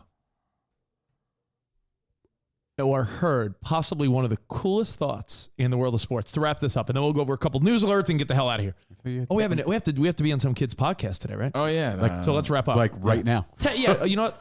You know, I want to text him and tell him we're wrapping up. We'll be done. We'll be suspended for 2 weeks. Rock and Roll Hall of Fame has been announced. Judas Priest, Rage Against the Machine, New York Dolls, Pat Benatar, A Tribe Called Quest, I believe. We'll discuss that tomorrow. Pam and Tommy debuts on Hulu. Check that out. We'll go over their net worth. Their net worth is insane. Pam and Tommy? Yeah, their net worth. We'll talk about that tomorrow. The Washington Commanders is a thing. And I watched the movie. I watched a movie yesterday. That Spot. You like cheesy horror movies or no? I forget. No, I hate Not them. anymore. Okay. Happy Groundhog's Day. Okay. Happy National Tater Tot Day. The groundhog in New Jersey actually died yesterday. So he didn't see his shadow. So it means permanent winter. Forever winter. Dolly Parton, much like Rich, wants to bring back the Mexican pizza at Taco She's Bell. also nominated for the Rock and Roll Hall of Fame, I believe. She wants to bring back the Mexican pizza. Oh, and a big happy birthday before we go. Happy 41st to an OG Carl, Kevin Cedarholm, better known as Dildo Baggins, everybody. Yay! Happy birthday, Kevin Cedarholm. Happy 41st. You know who we forgot? Who? Lucy, who listens to our show. Happy birthday, Happy Lucy. birthday, Lucy. She's been part of the Covino Rich family for a long time. Lucy, her daughter Charlotte, the whole family. By the way, since there's no groundhog anymore, I declare today is the first day of spring. Oh, from the hog. I watched from my hog. From his hog. I watched a real cheesy. Spring starts now. Spring starts today. I watched a real cheesy horror movie last night. Spot's hog.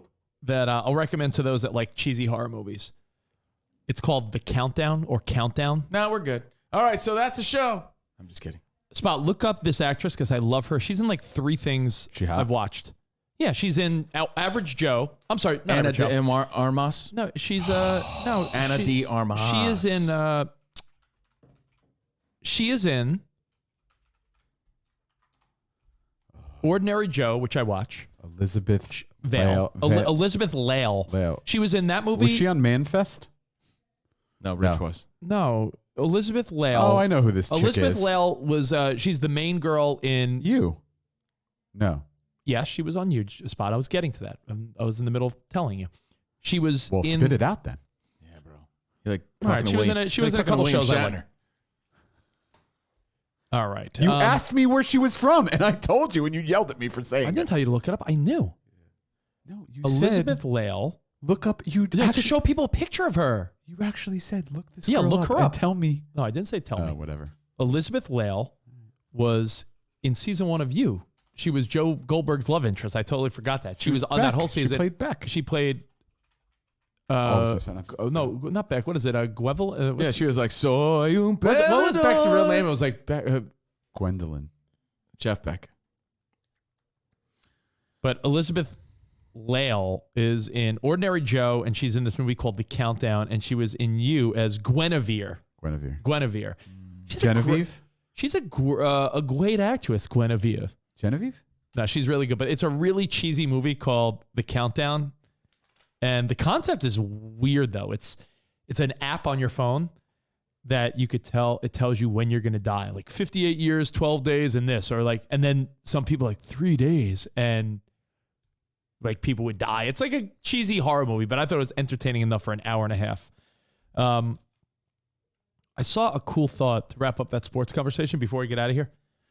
What if the United States dedicated itself to football, soccer? With the amount of athleticism we have with young African-American kids that go into football and basketball and other sports, would we be the world power in soccer if the interest and money was there to lure? This ties back to our last conversation.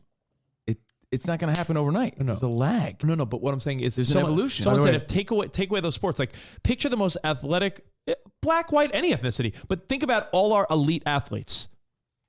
We're just not dedicated to football like the rest of the world, right? So for every Ronaldo and Messi and all that, would they be getting their ass whooped if Odell Beckham Jr. from an early age said, no, I'm solely soccer?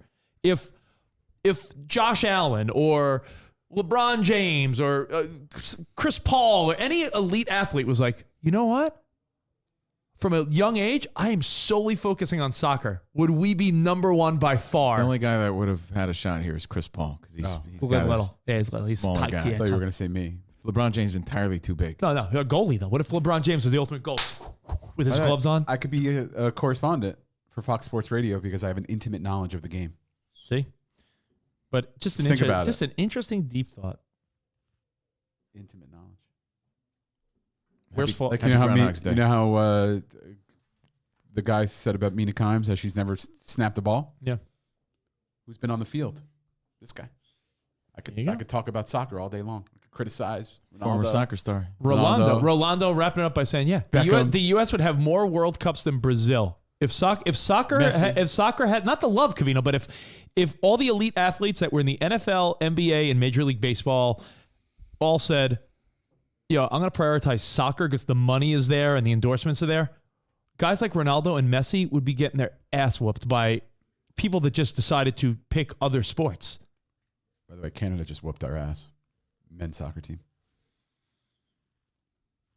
Because we don't have Cooper Kupp out there. That's what I'm saying. Because we're not kicking soccer balls. If Debo Samuel like these other countries are. Dude, if Debo Samuel, Cooper Kupp, and Jamar Chase decided to play soccer instead of football, Dick Butker.